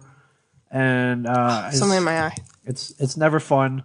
Get up at 4, go down to the race. You go down the starting line and it used to be where you could just kind of stroll in. Your friends could kind of hang out with you. Not anymore. Ever since Boston and the bombing, not anymore, and it kind of sucks. Yeah. But, what are you going to do? That's the world we live in now. That is, unfortunately. Yeah. I imagine in a few years it'll go back down a little bit. Maybe. But not anytime soon. Boston's still fresh in everybody's mind. Right. And, Right. And, first thing you do before the race, you go to the bathroom. You gotta go to the bathroom. Otherwise, there's no worse feeling running and you gotta pee. Yeah, I don't. I don't stop. Like I said. Yeah. I also don't pee on myself though. So There are some people who will not stop and they'll wet their pants. Yeah, I've witnessed it. Some old guy who was running in front of me was like pissing while he was running. You saw like drops coming. Yeah, and his pants. He was wearing like a light color pants, and like I saw it get like darker around. That's like terrible. And I was just like, you know what? Like I actually had no judgment in that moment because I was just like, I mean, I had to pee, but like I wasn't stopping. I was just holding it. Yeah. So I mean, I really had no judgment. I mean, people do it. I've never witnessed somebody shit themselves. That would be like horrifying for me. Before I left, Walt Flanagan was like, "Hey, you gonna shit yourself?" I'm like, "No." He's like, "Come on, man, that's the ultimate commitment right there." It's good like, for Walt. So it's like you should shit and piss yourself. Good for Walt. Yeah, he should. He really wanted me to shit myself. Okay. And I didn't. It's a little weird. I did not shit myself. I mean, obviously, Walt wants people to shit on you in 2019. It's not going to happen. 2019 has already happened, my friends. Join the revolution. Don't join the revolution. Yeah, don't join the revolution. What the fuck are you talking about? Don't join the revolution. Join the Neo-Ming dynasty. The Neo-Ming dynasty. Yeah, or else you'll be subjected to a lifetime of pain. All right, anyways. So. Yeah, so, go to the bathroom. I got recognized a couple times, in the bathroom line. I thought you were saying in the bathroom. I was going to say, those are porta-johns, so that's weird. Yeah, dude followed me in a porta potty. He was like, hey, are you Big Chen from Comic Book Man? Yeah. Yeah, so we line up, and they start the gun, and away we go. And, there's that one moment before all that happens, and you're just kind of like, what the hell am I doing here? Yeah. Like, I can't do this. Yeah. It's freaking 26 miles, but then you just... Mine, when I ran Philly, my... like I said, my boyfriend drove me, almost killed me on the way. Mm-hmm. And, we couldn't find parking, obviously, because all the roads were fucking closed. So he dropped me off on like the highway and I like ran up the exit ramp, which was closed, obviously. So, I mean, we had plans that he was going to meet me at mile 1 and mile like 6 and mile 13. Okay. And then he wasn't going to see me until the end. So he even told me, he's like, I'll see you at mile 6, but I'm probably not getting there for mile 1. Because he obviously had to figure out a place to park. He had to like he had to like drive somewhere he was unfamiliar with Philly. And, so, I mean, it was my first marathon. I was like crying in line, like warm, like, in the corral. Like I was like a little misty eyed, like, whatever. And then the gun went off and, my corral went off and I kind of was a little teary eyed then. I got to mile 1. And there he was. Oh, no, he made it. Yeah, he made it. Good and on him. I swear to God, I'm like talking about it now and getting like misty-eyed already. I swear to God, I fucking started sobbing 1 mile into 1 mile. 1 mile. Close to finish. You just started. 1 mile into my first marathon. I was already like sobbing my eyes out. I was already like crying. And then I saw him again at mile 6, started crying all over again. I think at like mile 11, like I thought like, oh my God, I'm running a marathon, started crying again. Like I pretty much cried a lot during my first marathon. Like I would laugh at you, but like the last one I finished, like I got a little misty near the end. I saw the freaking finish line. Like I thought I was gonna lose it. Yeah.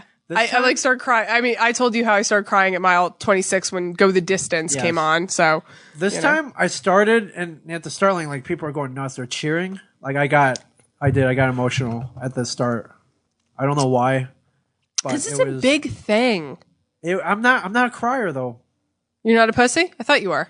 Well, I mean, maybe I'm a pussy, but I'm not a crying pussy. Okay, but this time, fair enough. I got emotional at the beginning, which was weird because it didn't happen.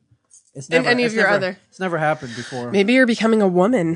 Have you started menstruating yet? I mean, are our cycles in sync? Like, I mean, maybe you've been podcasting too much. Maybe, perhaps, but yeah, I got a little emotional at the beginning. Like usually happens at the end. So that was cool. I'm getting a little like misty eyed thing. I know. I cry pretty much all the time when I talk about my past marathons. Yeah, it was weird. I love that moment so much. High fiving people, strangers. Fucking like SARS. So I go. Fans on the route. Yeah, so I go and I feel great for the first. Did anybody have a Ming Chen sign? No. You're not that famous yet. But I would, the fans lined the route, or people were lining the route, watching people go on. And there were a couple of times where I was feeling like shit. It was because you'd only trained like 13 miles. I did. Typically you do a long run. You do like 18, 20 miles leading up to the marathon. Yeah. I did not do that. Okay. So I wasn't feeling that great. The course was tough. It was a lot of hills. But I would go, you'd be going through these towns, and I would look around. I look at a dude, and a couple of times, dude would look back. You're like, holy shit, Ming Chen! Yeah, you start waving at me, and that gave me a huge boost. There you go. So you said there was some guy who dude who encouraged you. Is that just a general? Here's the thing. First half went pretty well. Okay. I didn't feel great. I hit mile 8. If you feel bad at mile 8, you're fucked. Yeah. At mile 8, I was like, shit. man, at mile 8, I'm like, shit, maybe I started out a little too fast. I'm feeling a little tired, and my quads started hurting, and they typically don't that early. So I'm like, fuck, what's going on? Maybe those bourbon milkshakes were not a good idea. Yeah. Maybe it's the amount of calorie intake I took last night. Perhaps the lack of training, was not a good idea. That's another idea. So I hit the first half. They tell you where the 13.1 half of that marathon is, and I'm like, shoot, I got to do that again. That's and the I've never fucking really felt like worst. that. The other ones, I kind of started out slower. And I think I just started out too fast. There were a number of factors. It was hilly, like I mentioned before, and I'm like, shoot, man, I gotta do this again. So I started hurting. So I grind the rest of them out. But if you hit mile 16, which is a lot. You're like, shit, I got another 10.2 miles to go. It's a lot. Mentally, it's mentally a lot. Mentally, it's a strain. Mm-hmm. Then you run a couple miles, you hit 18, I got 8 miles to go. 8 miles is a lot. So the worst, that's why I said 20 is always the worst for me, because you know that you still have 6.2 miles left. Yeah, you 6 you miles still have a 10K that you got to do. But I'm one of those people who I encourage the people around me. So when I hit 20 miles, I'm like, just a 10K to go, people. Yeah. So people probably want to fucking spear the back of my head. Listen to this bitch all chipper. She's got 6 more miles to run. Yeah. And to add insult to injury, this marathon, they offered a relay option where I think every 4 miles, you run 4 miles and then someone else, a team member will run another 4. And you didn't do that. I didn't know. I wanted to run the whole thing. Obviously, because you're not a pussy. But not the people who do realize they're pussies. Shit. I already imagine the fucking floods coming through. People are tweeting us. A relay race is perfectly admirable. Yeah, no. But for you, obviously, you went into thing. Yeah, exactly. So the problem with that is, I would have been on a relay race team with you. We've talked about it. We don't need to be on a relay team. No, exactly. We could run the whole thing. Yeah, it would just be something to do a relay race. Yeah, we're fucking awesome. So yeah, well, but the relay people had signs on them, and since they're relay and they're all fresh legged and stuff, they would just whip by you like it was nothing. Oh yeah, like fresh fucking air. Yeah. You just want to get caught in their draft that they're leaving. Yeah. So I didn't hit a wall per se. A lot of people hit a wall where they around 18, 20. Where they don't want to go anymore. I didn't hit a wall, but at mile 24. My calves started cramping up, and mile 24 is when my knee gave out. Ooh, yeah, that was my second marathon. Bad. That's the only time I cried during my second marathon when my knee gave out, and it was not tears of joy. It was tears of fuck me. Something like a knee, that throws off your whole game. It's painful. My calves felt like, my calves felt like someone was grabbing them and freaking squeezing them as hard as they could, and I was like, shit. You can feel it coming on too. Feels like that, and it feels like you have it feels like there's something in your calves freaking just I know the feeling exactly. Sucks. Yeah. And I'm prone to these calf. I've had them before. Because you're Asian and you have little legs. It might be. And I was like, shit. And so I had to kind of limp. I was moving. Limping. It was a much slower pace. Okay. And so I had to grind out the last 2 miles. I get about mile 25, and some dude came up from behind me, passed me on the back. He's like, "Ming, you got this," and he kept going. And I didn't know who he was, but he that's knew awesome. Who I was. Yeah. Oh my god! He kept going, and just randomly. Oh my god! Yeah, I didn't. There was at mile 25 of the Philly Marathon when I did it. There was a sign, and I remember virtually every sign I saw because they all meant so damn much to me. And there was a sign that said, "You will want to run again." And I mean, I finished my run that day. I finished my marathon, and I went for a 5-mile run the next day because I'm a fucking lunatic. Because you saw that sign. Yeah, but I mean, that was the thing. I wanted to make sure that I would run again. Yeah. And yeah. That was one of the most meaningful things. Yeah, so dude who patted me on the back, I don't know who you are. I hope we meet someday. Thank you, because that got me through the last mile. Good for him. Oh my God, that makes me so happy. Yeah, and then, once you hit the finish line, there are people going nuts. Yes, and they give you those like terrible foil blankets that don't do shit for you. Seeing that finish line is like one of the most... God, I cried. I'm not even kidding. Ming, like, you might like think, me looking like... crying while running a marathon looks like. You might have a picture in your head, but my first marathon, you have no idea how that shit looked. It was just sloppy and sad, and there's pictures of me and I look swollen. You got puffy eyes. I got puffy eyes. I was just relieved because I was in pain. I was in a lot of pain, and it was a grind. I always like I was saying with the marathon signs, I remember every sign. Yeah. I really wanted my boyfriend to bring a sign that said because I'm a big How I Met Your Mother fan, and obviously Marshall's training to run a marathon, and he breaks like his foot or something, and Barney has to run the marathon, and one of the signs is like, step 1, start running, step 2, don't stop. Yeah, and that was one sign I wanted, and at one point of that episode, which actually aired the day before I left for the Philly Marathon, which I was totally like, wow. Like it was a rerun, but it was like airing on TV. And Marshall's in the mirror before he breaks his foot, and he's encouraging himself, and he's in the mirror going, "We are Marshall." Obviously, reference there. Yes. And I told my boyfriend, I was like, if you're going to carry a sign, which he didn't, I told him, I was like, the only sign I want to say is, "We are Marshall." And I'm going to be the only one who understands it. Yeah. And nobody made that sign We Are for Marshall me. sign. No, We Are Marshall signs, but one day, hopefully I'll get that sign. Yeah, so Jamie Walton from the Wayne Foundation, she had a video camera, so she filmed me crossing the line, which was kind of cool. Did she run? She didn't run. Okay. She was just I didn't there know to if she support. ran or not. No. So I hit that finish line, relieved. The dude next to me crosses, he collapses. Oh my God. Like I wasn't that bad off. Oh yeah. I don't think I've ever felt that bad. But he went down. And so the medical staff had to pick him up. And, good for him though. He freaking finished though. I actually, unfortunately for me, I was running a 5K and I witnessed somebody have a heart attack and die. Wait, what? Mm-hmm. Where was this? Last year I was running a... Oh my God. Yeah, last year I was this is not funny at all. Last year I was running a 5K on January 1st. Yeah, it was like a New Year's run. New Year's Day run, and there was a guy, I got to like mile 3, the end of it, like close to the end of it, like right before the finish line. Right. And there was a guy on the ground and they were giving him CPR, and there was a bike guy next to him. So I figured maybe somebody who was biking in the park like hit him. And, didn't really think much of it. Like, I thought, he collapsed, whatever. The next day, we got an email from, like, the guy who, like created the race, sponsored the race, saying that, our thoughts and prayers are with so-and-so's family. If you'd like to come to, the wake, this is when it is. I was, fucking horrified. I was Holy like, shit, that dude died? He was, 80 years old. Yeah, okay, Yeah, I mean, it wasn't like he was, a 30-year-old strapping gentleman. He was an 80-year-old guy, and it was fucking cold. So, I mean, not that I see what happened, but, I see what happened. But yeah, no. So I've actually witnessed somebody die during a 5K, and that's a terrifying fucking thing. Is that how you want to go? Running? Yes. No. That's how I want to go. Running? I don't know how I want to go. Yeah, I'll do it. Maybe. End of a marathon, I got my medal, and then bam, dead. I mean, maybe. That wouldn't be too bad. And I get buried with the medal. Get buried with the medal? Clutching it? Yes. Yes. Wow. So what's next for you?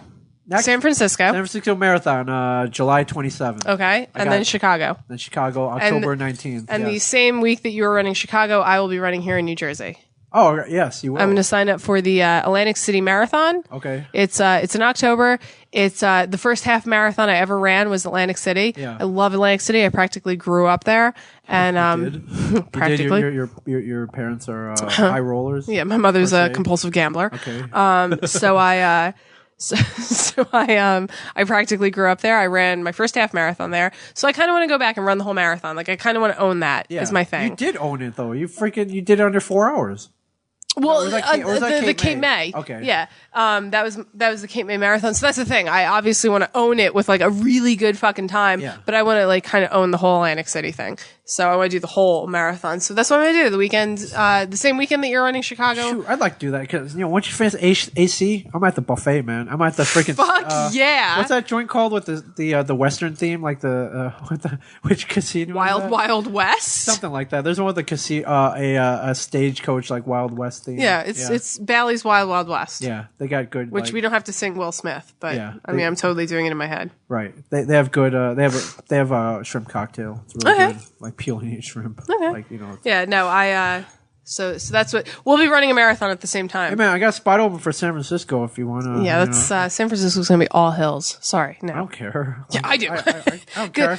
Yeah. Good luck with your hills in San Francisco. Conquered Pittsburgh. So 4 hours 38 minutes, my official time. 4 hours 38 minutes 38 seconds. Okay. Not my best, not my worst. Not your worst, but for lack of training, a difficult course, that and an unfamiliar course. Yeah, that's not bad at all. For, like boozing it up. Yeah. The night before. Yeah. So that's how that went. I got the the money medal and yeah. Yeah. Good for you. Number 4 in the books. That was number 4. This is from a kid who, when I was in college, all I ate was Taco Bell. There's no way I would have thought I'd be doing this. But, were you like a little chunky Asian kid? I was in college, definitely. Yeah, I was like freaking $1.60, man. Yeah, nice. Absolutely. It's Taco Bell every day because it was cheap. I love Taco Bell. Still eat Taco Bell. It's not real meat, right? I'm okay with it though. All right. When they announced that it wasn't real meat, I was like, I'm pretty sure we all knew that. Yeah. Actually, you know what? Any company that makes like a Dorito shell, I'm all for it. Yeah. Big ups. Big ups for that. Big ups for that. Yeah. So that was the Pittsburgh Marathon. Awesome. And if anybody wants to run anything, we'll run with you. Yeah. And like I said, as long as you're not a psychopath, we're pretty game. Yeah, we're all for encouraging. I'm shocked that there's somebody out there in the world who runs the same music as me in a park that I've ran at. That's amazing to me. It is cool. What a fucking small world. It is cool unless he's making it up. But I don't think who would make that up. It's true. He said he pulled something once in Nomahugan Park or something like that. I briefly glazed over that. My phone's dying, so unfortunately I'm not getting any of your texts. No problem. This Innocent Gun beer, it kind of tastes like weed. Really? Yeah, for me. I don't know about you, but I'm getting an aroma of a little marijuana. I'm just saying, maybe that's why it's so good. I don't know. It tastes malty to me. Malty? Maybe it's a smooth. Oh, that's what. Yeah, this is why I picked it when we were at the Brick Wall. It's a smooth Scottish beer with natural hints of toffee, vanilla, and oak. Yes. Win. This is awesome. Innocent Gun. So are we talking about my irrational fears, or are we talking about hockey? Let's do Irrational Fears. Awesome. Let's talk about irrational fears. My irrational fears and my irrational thoughts. You have a lot of irrational fears. I have a lot of irrationality going on with me. You do. It was brought because you're crazy, but that's why I like you. I have one fear that kind of trumps them all. I'm afraid of the dark, and I'm afraid of spiders, the normal things that people are afraid of. But I have a big fear that's very weird. Okay, and what is this weird fear that is very weird? I'm afraid of wet paper. Like wet paper towels? Like wet paper at all. Really? Mm-hmm. I'm afraid if you were okay. Ew, God, I can't even talk about it without cringing. You are cringing. If you it was brought up this weekend because I don't like gum wrappers either. I chew gum that doesn't come in a wrapper, those little hard shell gums. But there was gum wrappers in my car, and I was like, I fucking hate gum wrappers, especially when they get wet.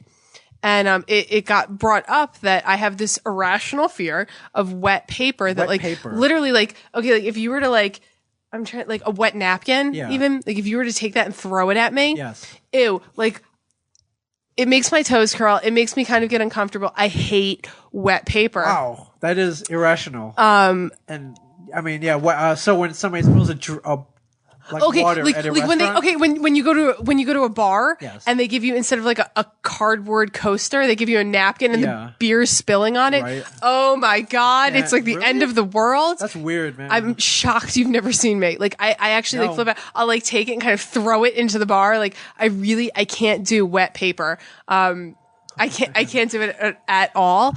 I remember it's you can see me physically I can see you. Yes. And so it got kind of talking about this. I was told I have to go sit on somebody's couch and talk about this. And it got brought up. How am I afraid of wet paper? And obviously when you're afraid of something, you try and think of how it began. Yes. How what the origin is. And the first time I can remember cringing. This wet paper. this wet paper thing. I was a kid and I was on the log flume at Six Flags. Yes. And like I was in the front, and you know how they have like the log flume and it like covers your legs. In the corner by my right foot, there was this piece of paper that was like soaked, obviously, because the log flume is like a water ride. It's wet, and it was like this soaked, huge, like head size spitball, basically. That big? It was like a big piece of paper that was like soaked like sticking to the side of the log flume. And I have this You're like irrational cringing. It's great. I have this. It's awesome. I know. Like you can't even see my toes right now. Like I like literally my toes have been curled, digging into the bottom of my sneakers. I'll take your word for it. I fucking hate wet paper. It's like so weird, and I can't get over it. I mean, I can understand. I mean, the only time I've ever been like really kind of grossed out by that, I went to. Oh god, this story's gonna make me cringe. I was in Redondo Beach, California, and I had to go to the bathroom, and I went to the bathroom, and somebody had like freaking trashed it and thrown wet paper, like wet, like the, like the wet, oh my god, the toilet paper. You know, they got it wet. I can't even talk about this. Why did I even bring this up? I can't even like sit here for and this. It's like all over the floor and the walls and shit. Ew, and ew, oh, ew. Ew, it's funny. It's funny because yeah. All right, I'm gonna stop talking. Okay, so that's wet weird. paper. Do you have any? Can you use paper towels? Like that's well, okay. That's like another thing. Like if I wash my hands and I have to like, obviously like I'm not saturating the paper. Like if it's damp, it's fine. But it's like soaking. That's when it's like if you were to like take a paper towel and like stick it under water and like clump it into I can't even do this. I can understand that. It's disgusting. I fucking hate it. It's got the air of like unsanitary. Gross. Yeah. So it brought like I was thinking about this and I was like, I wonder if other people are as like irrationally scared of things as I am, like wet paper. Like if I'm in like a horror movie, right? And like, you know, somebody wants to kill me, all they have to do is like soak wet paper in the sink and just chuck it at me because it hits me. I'm going down. Right. I'm like down just for the count. Like cover you with it. Oh. Ew. Yeah. Ew. Yeah. I would like seriously, like you could be stabbing me. Yeah. And I would not move if there was wet paper on me. Like that's wet paper. Wet paper. It does it for me. Wow. I'm trying to think if I have any. Like I have the normal one. I don't like bugs and like big cockroaches and stuff like that. But those are the normal ones. I should have thought about this more. Like maybe next week I can come up with one.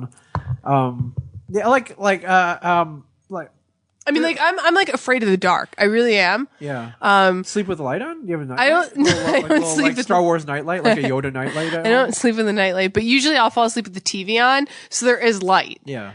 When I have to like, and that's the thing. Like, if it's like darkness that I could see in, it's fine. But it's that like pitch black that you don't know what's coming, or you don't know what's there with you. Sure. I can't do that. Wow. I got a lot of like weird fucking fears.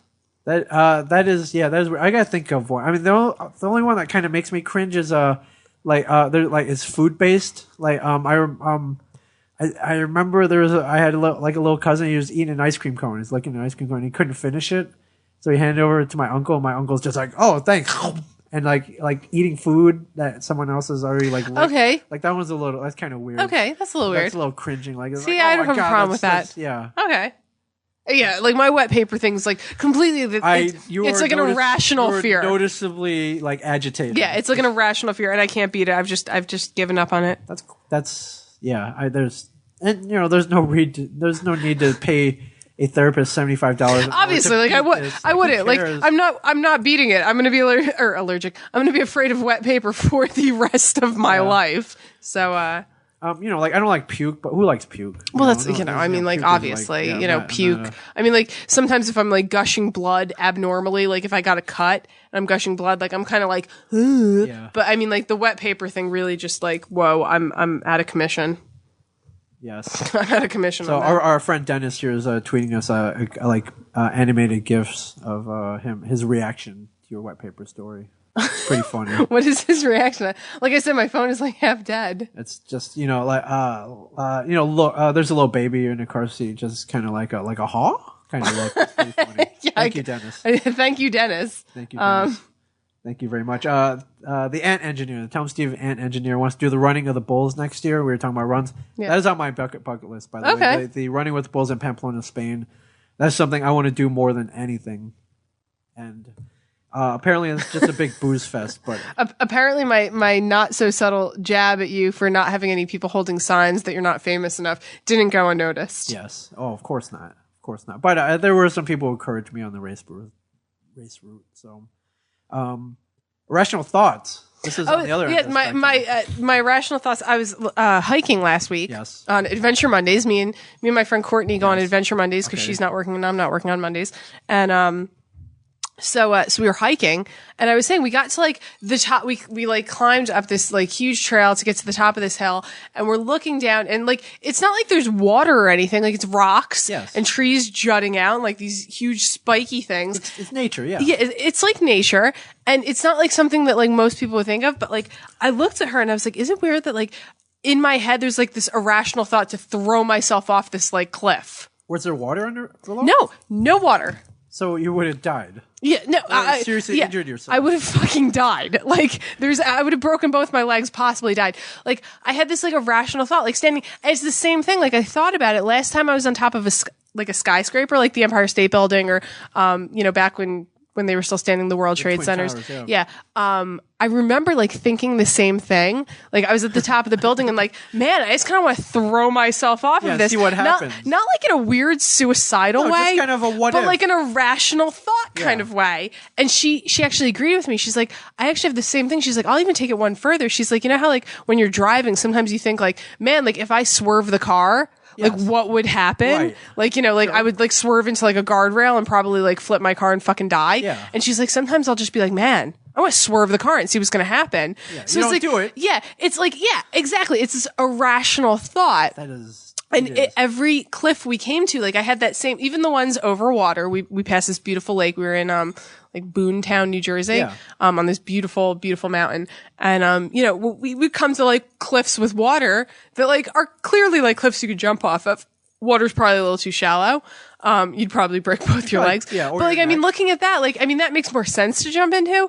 But like at the top of the mountain where there's like nothing but like rocks and trees and like jagged points sticking out. You're like, dying. You're definitely, you're basically. And I'm like, I like joked around. I was like, that's like another thing. Do I like need to go sit on somebody's frigging couch? But like, it's like just an irrational like chaos thought. I think as long as you don't do it, you're okay. Yeah. Well, I mean, obviously, like it's this irrational chaos thought that goes through my head when I'm apparently standing on a high place. I think that's somewhat normal. And I want to jump. I don't know. Do you get that? I don't know if that's normal. I don't know. I mean, I've like the jump. I don't know. I had a friend, like I swear he wanted he wanted to stab people for no reason. Okay, that's like irrational. And he would do this thing where if you were in his kitchen and there was like the knife block, he would take the the sharpener the big one, not the big one, but just the sharpener. The pointy ones. The sharpener. No, just the sharpener. The sharpener. And okay. he would do it just like out of the blue. He would grab that and try to stab you with it. But if you see someone reach for a knife block, pull something out and try to stab you, you'd think it's a knife. And and then when I realized when you realized you weren't dead yet, when I realized it was a sharpener, he would start laughing uncontrollably. Okay, that's like weird. Crazy. It's a little weird. Okay, yeah, that you probably need to sit on somebody's couch. I feel like mine is like more like I don't know. Like I don't know. Maybe I just need to go skydiving to get it over with. I think you're borderline. Okay, you might be borderline. I'm borderline psychotic. Yeah, you might be borderline. Okay, but I don't see you jumping off any cliff. Yeah, well, that's the thing. I mean, like, but there was always that like irrational. Like we were sitting on the edge, and I was just like, man. Yeah, I could jump. I wonder what would happen. I could jump right now. Yeah. Yeah. Yeah, and like we started talking about it. I was so happy that like Courtney, I mean, like me and her like pretty much share one brain. Yes. Like we have the exact same thought process, and she like agreed with me, and I felt so much better. I don't think you're not alone on that. Okay. Most people don't act on that. But. Okay. Well, obviously most people don't act on it. I mean, I'm not suicidal. I fucking love my life. Yes. Yeah. Yeah. So, life is pretty damn good right now. Yeah. So. But there is that. What if? Just what if I jumped? I mean, life is pretty good. Speaking of that, you have your Chinese like voodoo ritual you did on me last week. I did. If you listened or watched last week, I performed an Asian good luck ritual for you. Exactly. And you know what happened the next day? No, what happened? Somebody stole my hubcap. Really? Just stole your hubcap? Stole my hubcap. Do people still do that? Apparently, yeah. I was at Woodbridge Mall. I went in the mall with all 4 hubcaps. Yes. I came out and I was missing my driver's side. Serious? Somebody stole your hubcap? Somebody stole my hubcap. That's weird. So fuck your Asian ritual. It didn't work. But somebody did point out that they didn't steal my car. Right. I should be viewing this as a positive. Or your car was not on blocks. It's true. They didn't steal the friggin' wheels. But yeah, no. The day after my good luck ritual, somebody stole my damn hubcap. Well, I think it takes a little while. It's a slow burn. It takes a little while to work. So fair enough. Fair enough. I'm still waiting for that to kick in. I'm just saying. Who steals a hubcap? Right? Who the hell steals hubcaps? Like my hubcaps, I drive a Ford Fiesta. Yeah, it's not like it's not like I'm driving with like, chromed out rims. Like I drive a Ford Fiesta with like stock hubcaps. Yes. Get over yourself. It's basically plastic, for God's sakes. I'm pretty sure like I've hit curbs, so I'm pretty sure that like it's like scuffed up. Yeah. Well, doo-doo stole hubcap, Yeah, go fuck yourself. Go fuck yourself. You suck. Seriously. Like, who steals hubcaps? Who the hell go steals back to hubcaps? Go back to high school. That's like such a 70s thing. Like, Yeah, like, hubcaps. right? Yeah. That's like something you do in high school when like your friend gets a car and you're like, I'm gonna steal all four of their hubcaps. Ha ha ha, Yeah. very funny. Yeah, no, like somebody stole my Asshole. hubcap. I'm like driving around. I look like I'm in like some beat ass car. Yes, an asshole. So wait, did you replace it? Not yet. Okay, do you need to? Yeah, it looks bad. It looks bad. Well, I mean, I'm gonna go to like the junkyard and get like, it's like a stock for any Ford. Ford Fiesta. Yeah, any hubcap. Ford like Focus, any Ford Fiesta is gonna have the same damn hubcap. So I'm just gonna go to the junkyard and get Yes. one. All right. Well, I'm sorry it didn't have immediate effect. It didn't have any immediate effects. But So it's coming. The good Yes. luck is coming. awesome. I'm waiting for it. Good luck is coming. Can we talk about hockey? Yes, let's please talk about hockey. I think people are waiting for us to talk about hockey. playoffs. The are in full playoffs. swing. We are in the second series. Yes, we are down to the final 8 teams, my friends. And Yes. This is going on. We'll go to your team first, the Boston Bruins. Okay. You just want to get into like that like weird shit. No, but I've been watching the games. It's fantastic. Yeah, I said it from the beginning that I thought So much I thought fun to Bruins watch. Habs was going to go all 7 games. I'm like not one of those people who like looks at my team and says like Bruins in 4. Yeah, No, it's like delusional. I mean like I think the Bruins are going to pull it out. I think the Habs are a fantastic team. They are, yes. I think they're like really good, Yes. and I think they're very scary to face in the playoffs. Yes. I think the Bruins will pull it out, but I think it's going to take them 7 I games think to it's do going it. 7. I think Game 7 is going to be a double overtime affair. Well, it's funny too because halfway through the second game when they were like losing by like 2 goals or About to slit your wrist. No, I like text somebody. I don't even know who it was. I was like, Habs in 4. I was just like, I had no faith. It's over already. I had no faith in my fucking team. I was just like, Habs in 4. Fuck this. I'm done. Yeah, no, they're tied up 1 game apiece. 1 game apiece. They play tomorrow. Yes. Now, first game, a very close affair. Goes into double overtime, as a matter of fact. And Yes. this is what's great about the playoffs. No freaking shootouts. Yeah. I mean, like double overtime. Overtime is terrible. Double overtime is like double terrible. Overtime, if you are rooting for a team, like, it takes years off your life. You're holding your breath. Yeah. Like this Habs Bruins series is going to age me. Oh, yeah. Like I'm calling it right now. Like I'm going to come out in like 2 weeks or in a week. Yeah. And I'm going to have like white hair. Yeah, but that's what's great about all the playoff hockey. So first game it goes into double It overtime. does, and PK Subban, PK Subban scores the game winner. great hockey player. PK Subban is a fantastic He has scored the hockey first goal player. of the game, and yeah, he's amazing. He's amazing. He's a great player.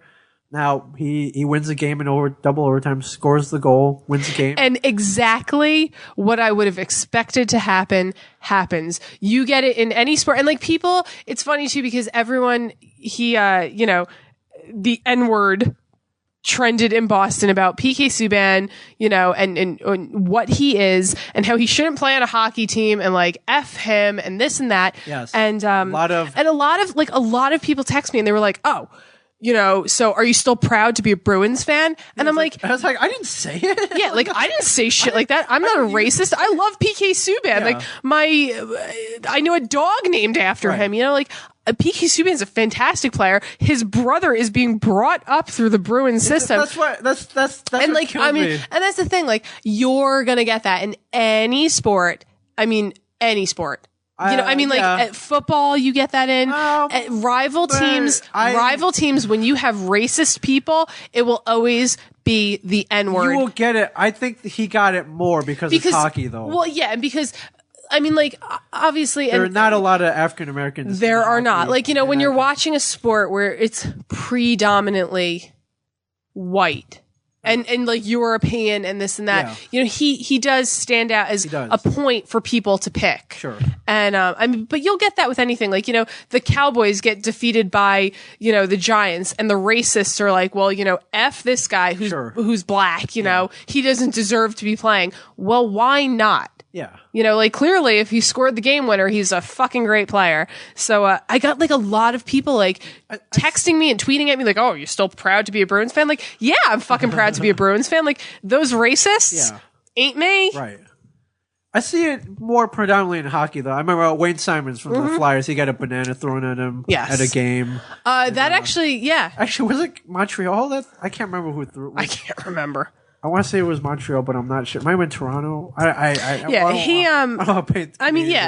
are so few African American players in the NHL that like, you know, people really, really pick on them. But PK Subban, utmost respect from me. When Montreal won that first game, I wasn't pissed. Like I was just like, okay, it's game 1. I'm a little worried. You know, especially seeing them playing game 2. Sure. But you know, it wasn't something terrible. I mean, how stressed out were you though that double? Oh my god, I wasn't watching the game. Did you fall asleep again? No, I was out and I was at a band show and I was selling merchandise for them. Right. My bad. It was a Detroit game where you got the banana thrown in. And I wasn't watching the game, so I was kind of following it on Twitter.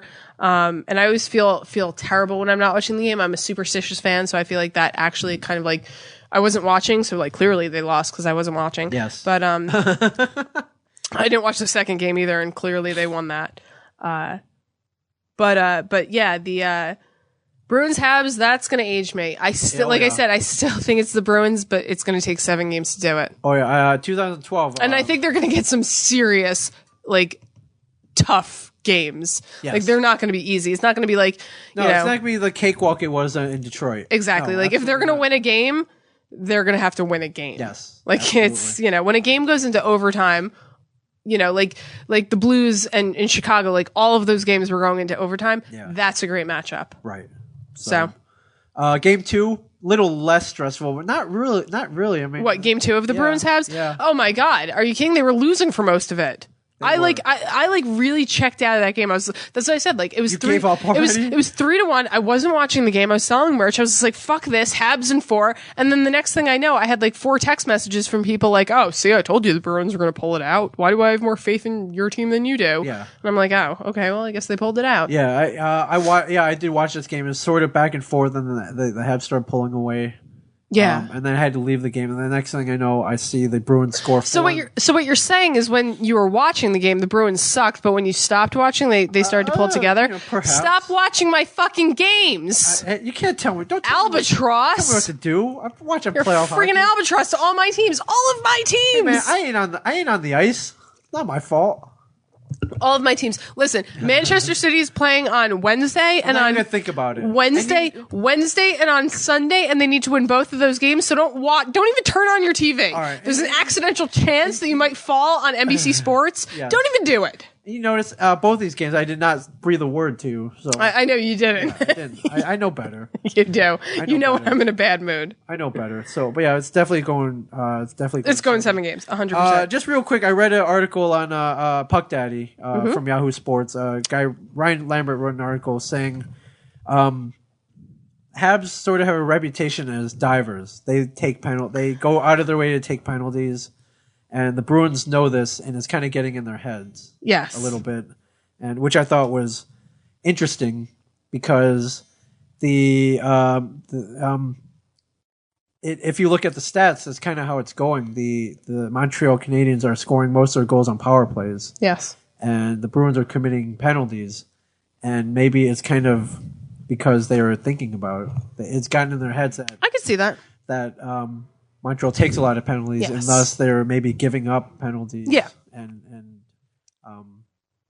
Now, stat wise, Montreal's got 4 power play goals, so the Bruins are 5 for 9 on the kill, which is not the greatest percentage, and but Boston is dominating way dominating even strength. So yeah, basically, Boston can win this if they don't commit penalties. So, whether or not you think they are goons, and we all know it. Not you think some of us can admit it. So you're thinking Montreal's a bunch of divers. Is that what you're saying here? It's funny because Emily Glenn, Mousy Jane. Yes. She was like, "Oh, I'm not listening tonight, but I expect like there's going to be lots of Habs trash talking." And honestly, I got nothing. Like, I really have nothing for her. I've been, like, overly impressed with how the Habs have played. Okay. I'm, like, ridiculously scared of them, which I talk hockey with one of our listeners, Zachary Keller, who, congratulations to him and his wife. They just welcomed their first daughter. Oh, right. Congratulations, Zachary. Yeah, Penelope Gray. That's a cool name. Yeah, no, it's an amazing name. And the Gray is a reference to Jean Grey from the comics, so good for them. And they're Chicago fans, so unfortunately Penelope looks like she's probably going to be a Chicago fan. So not too cool, but congrats to them. And, you know, he knows me well enough and my, like, weirdness that, like, you know, like, we'll have to, like, wish each other, like, he's a Chicago fan and I hate Chicago, but, you know. You've made that perfectly clear. Yes. Good luck to them. I don't mind them winning right now as long as I don't have to face them. Yes. And he even said, he's like, I didn't wish you, like, good luck to the Bruins before the first game. He's like, and then they lost. And, you know, apparently he's as superstitious as me.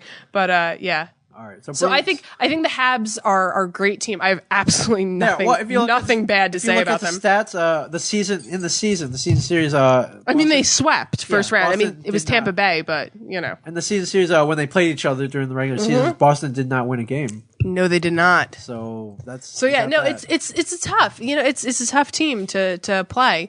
And it's a good rivalry. I think it's going to be a good series. Yeah. I'm really hoping for Boston in 7. Bruins in 7, you're saying? Yes. All right. So Pens Rangers. Now, I got Rangers in 7. Really? Yep. You know why? Because I want it to be Rangers versus Bruins. My best friend is a Rangers fan. I just want to do it.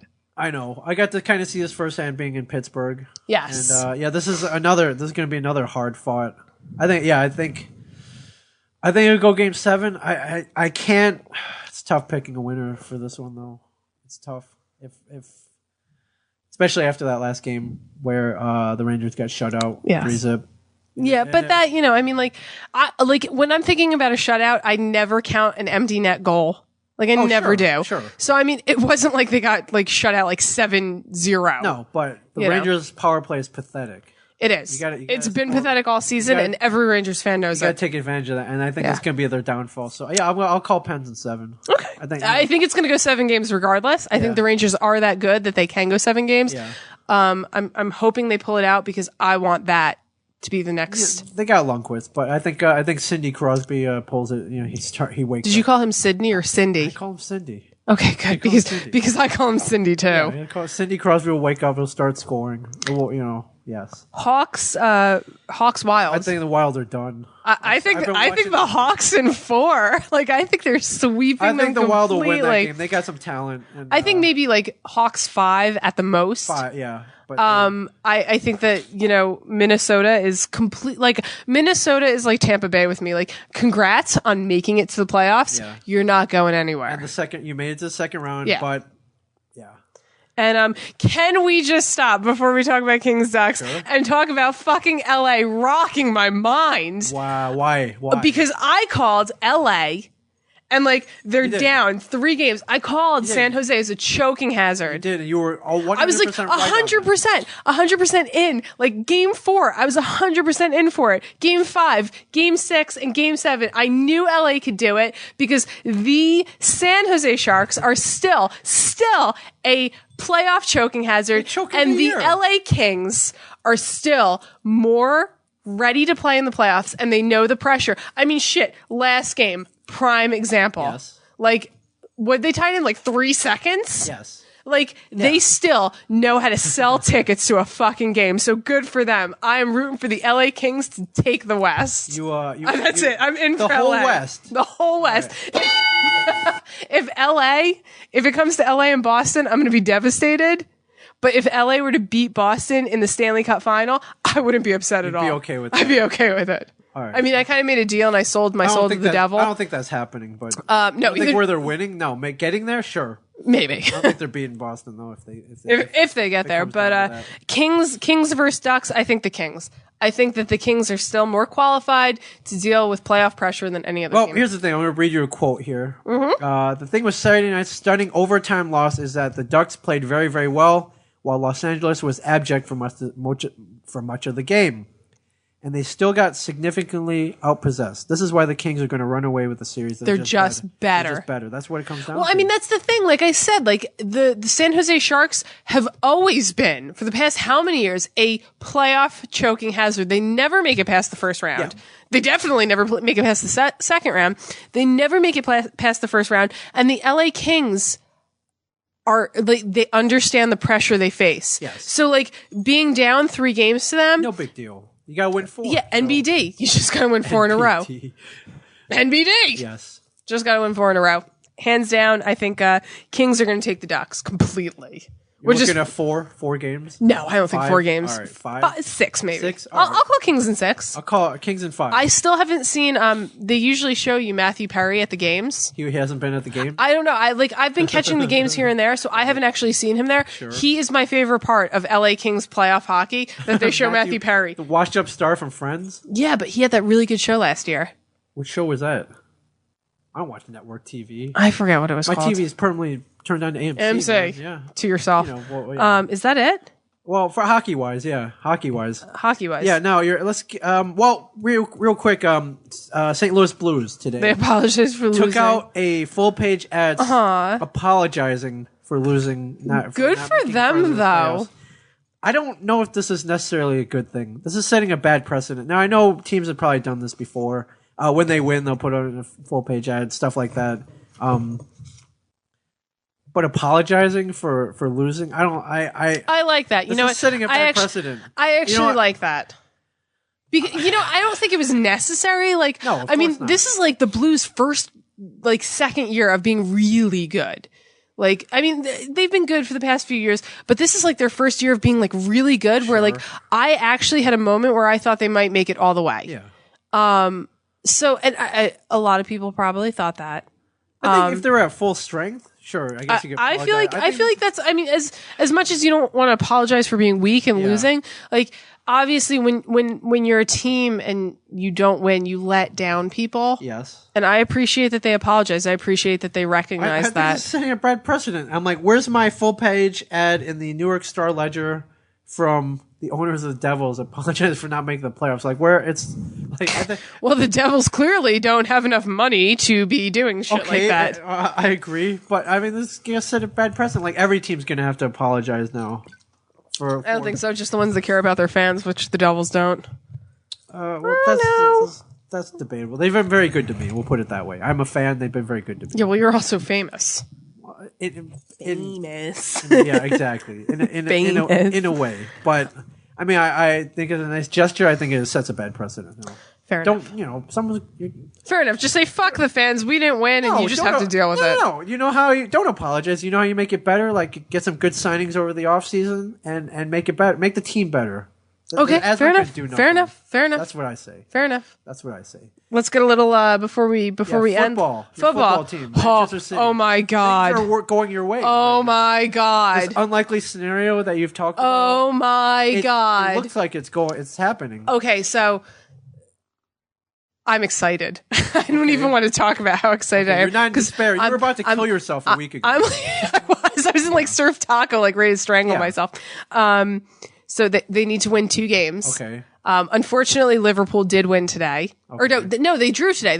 What the fuck am I talking about? I don't know. They drew. What the fuck are you talking about? Chelsea drew yesterday. I'm like having a momentary lapse because Crystal Palace, a real shitty team, was playing Liverpool today, and at one point it was 3-1.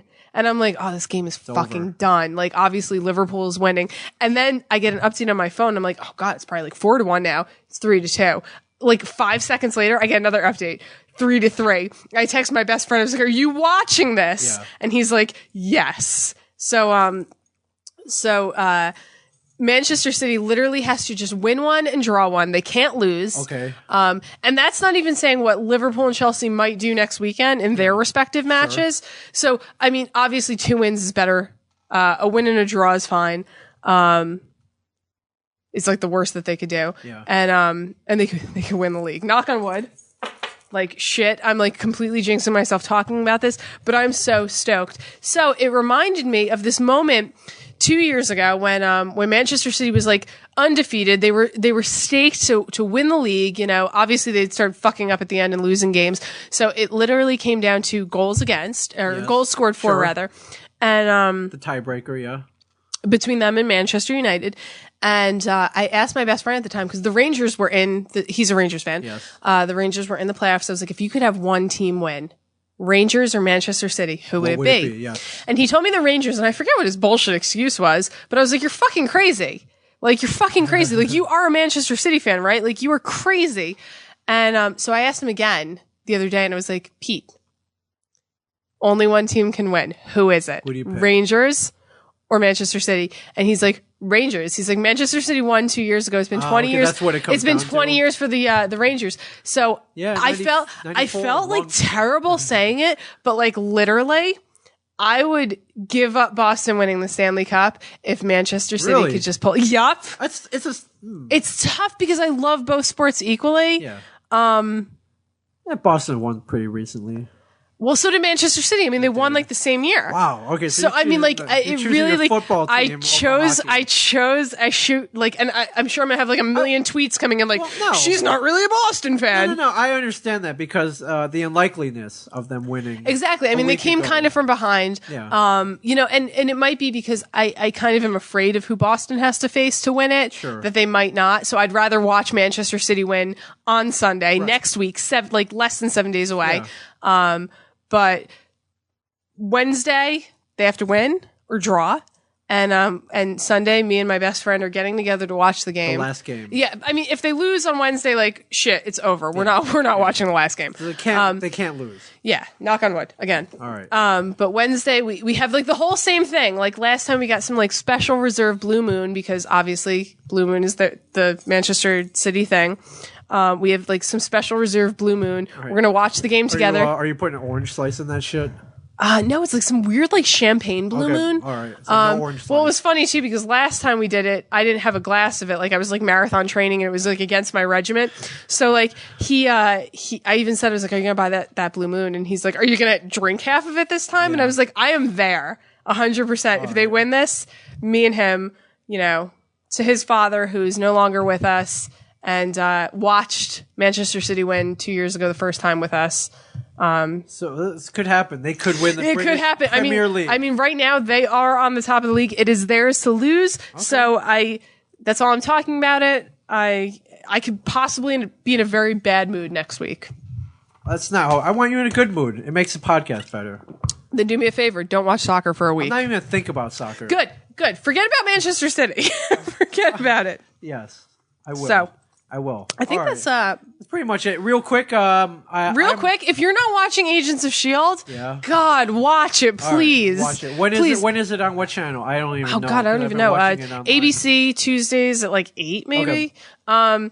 Like, fantastic. A lot of tie-ins to the movies. Obviously, last week, and this week, Colby Smulders from How I Met Your Mother, Maria Hill, Maria Hill from the movies. You've seen her in the Avengers. Maria Hill from the movie, she's on it. And next week is the season finale of season 1, and Samuel L. Jackson, Nick Fury is going to be on it. Oh, cool. Okay. Spoiler alert: he's not dead. They're really trying to get that season 2 then. Yeah, exactly. So, it was slow at the beginning. I fucking didn't watch it. I caught on after seeing Captain America. Yeah. Like, watch it. It's so good. I'm like totally into it right now. It's like the only thing that I'm like really salivating to see every week. Yeah. Really like waiting for every week. So watch it, please. All right. When are we seeing Spider-Man? We can go see Spider-Man. We go to the Go-Go Bar first and then go see Spider-Man, do we flip that around?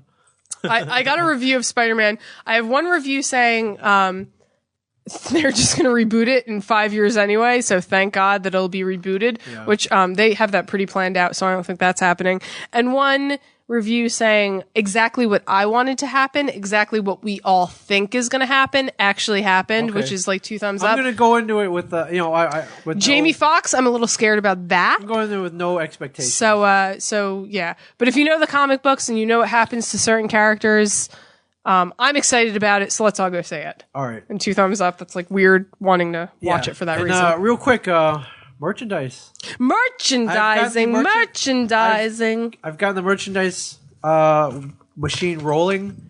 I'm trying to gauge interest If anybody wants an So, S&M show, who wants to buy a shirt? Show of hands. yes, I'm doing. First of all, I'm doing men's and women's. I do not like to discriminate. 2, But you have to be thin. I'm kidding. no, you don't have to be thin. I'm kidding. Ming is just a No, snob. you don't have to be thin. Now, number 2, when I make a shirt, when I wear a shirt, I want high quality shit. I don't want this Obviously. like scratchy, like cheap shit. No. So we're gonna, I'm gonna get the best material money can buy, but I'm allowed to set the prices where where some people will charge a little more. I want to charge as low as possible. So a penny. No, I want I want to make a little money, but not as much as some greedy companies do. My mother asked me the other day, she goes, if you're going to be selling shirts with Ming, is he going to steal all the money and not give you anything? Mom said that? I was like, Mom, When have I ever stolen from you? Right? I was like, Mom, you clearly don't know Ming. Like, Ming's probably going to give me like a 60-40 cut. Yeah, I know. Like, I was like, Ming is a little too nice. Obscenely, yeah. But And my father still wants to golf with you. I was thinking about that. Have you golfed before? You I've been golf, to the driving range. but you've never golfed on a course. We should go to a driving range together, just to see how good or bad it will be. Okay. All right, let's do Let's do that. So we're going to go to the strip club. First, we're going to go to the golf range. Then we're going to go to the strip club. Then we'll go to the golf range. Okay. Then we'll go see Spider-Man 2. okay. Then we'll go to the strip club because Okay. we're going to need our spirits lifted a little bit. Right. Yeah. If Spider-Man sucks, at least he got lap dances to look. When Spider-Man sucks, let's get that in there. When Spider-Man sucks. Like I said, low expectations. So, if you have Jamie Foxx. I'm going to post the T-shirt design I've designed up on samandmingshow.com. It's pretty dope, I think. It's pretty awesome. I could just draw it. And can you? No, you got to put the logo on there too, though. The logo is cool. Yeah, no, the logo is The logo is cool. S plus. So we're doing men's and women's T-shirts, and we're going to be doing pint glasses. And no, I'm not going to be stealing all the money from you. We're not going to be making. They'll look something like this. It's better than that. I'll post it up on the site. We're not going to be making a fortune. Maybe like $1 or $2 on each shirt. Like, Awesome! It's going to be gas money for like a month. Yeah, I'm not even that. It'll be like gum, like Hubba Bubba money. You can buy a pack of gum with it. So Nice. but I think it'll be pretty cool. Like I found a company where they handle all the. I'm using the same one I'm telling Steve David merch table. Okay. So yeah, you got that. To look And forward to. Congratulations to Tell 'em Steve Dave for their 200th episode last 200. night. We're Tomorrow recording night. it tomorrow. So, listen to it. Rap battle, game shows. It's gonna be crazy. It's gonna be freaking nuts, dude. That's all I'm saying. So, all right. Okay. Thank you. So next week, same time, same place. Yes, absolutely. I mean, you guys don't have to be in the same place, but we're going to be in the same place. yeah, we'll be here. Yeah. And yeah. Hashtag Adventure Mondays. Yes. Adventure Mondays. Adventure Mondays. Hashtag, pray for Debbie. Pray for Debbie. Hashtag Ming loves women. Hashtag. Yeah. Whatever fucking weird shit I say. Right, so now I'm going to go take some pain medication. And we're going to go to the bar and drink. Yes. We've been drinking all night. We're going to drink a little bit more. We will. Thank you, Innocent Guinness. And, Innocent Guinness. That's what I call it. sorry. Innocent Gun. Innocent Gun. I call it Innocent Guinness. Yeah. And That would probably be good mixed togetger. Some Innocent Guinness. we'll try that next week. Yeah, we will. Like I said, I got a little surprise for you next week. So, I'm terrified. that's all I'm saying. All right. Thank you so much for listening. Thank you, everybody. Thank We you for love everybody who's newly listening. Thank you for everybody who's still listening. Shit, like, you people need to, like, sit down on a chair and talk about your irrational thoughts. Yes. And follow Samantha at the Zen Librarian. And follow Ming at Ming Chen 37. Awesome. All right. We'll talk to you next week. This has been a production of Smodco Internet Radio.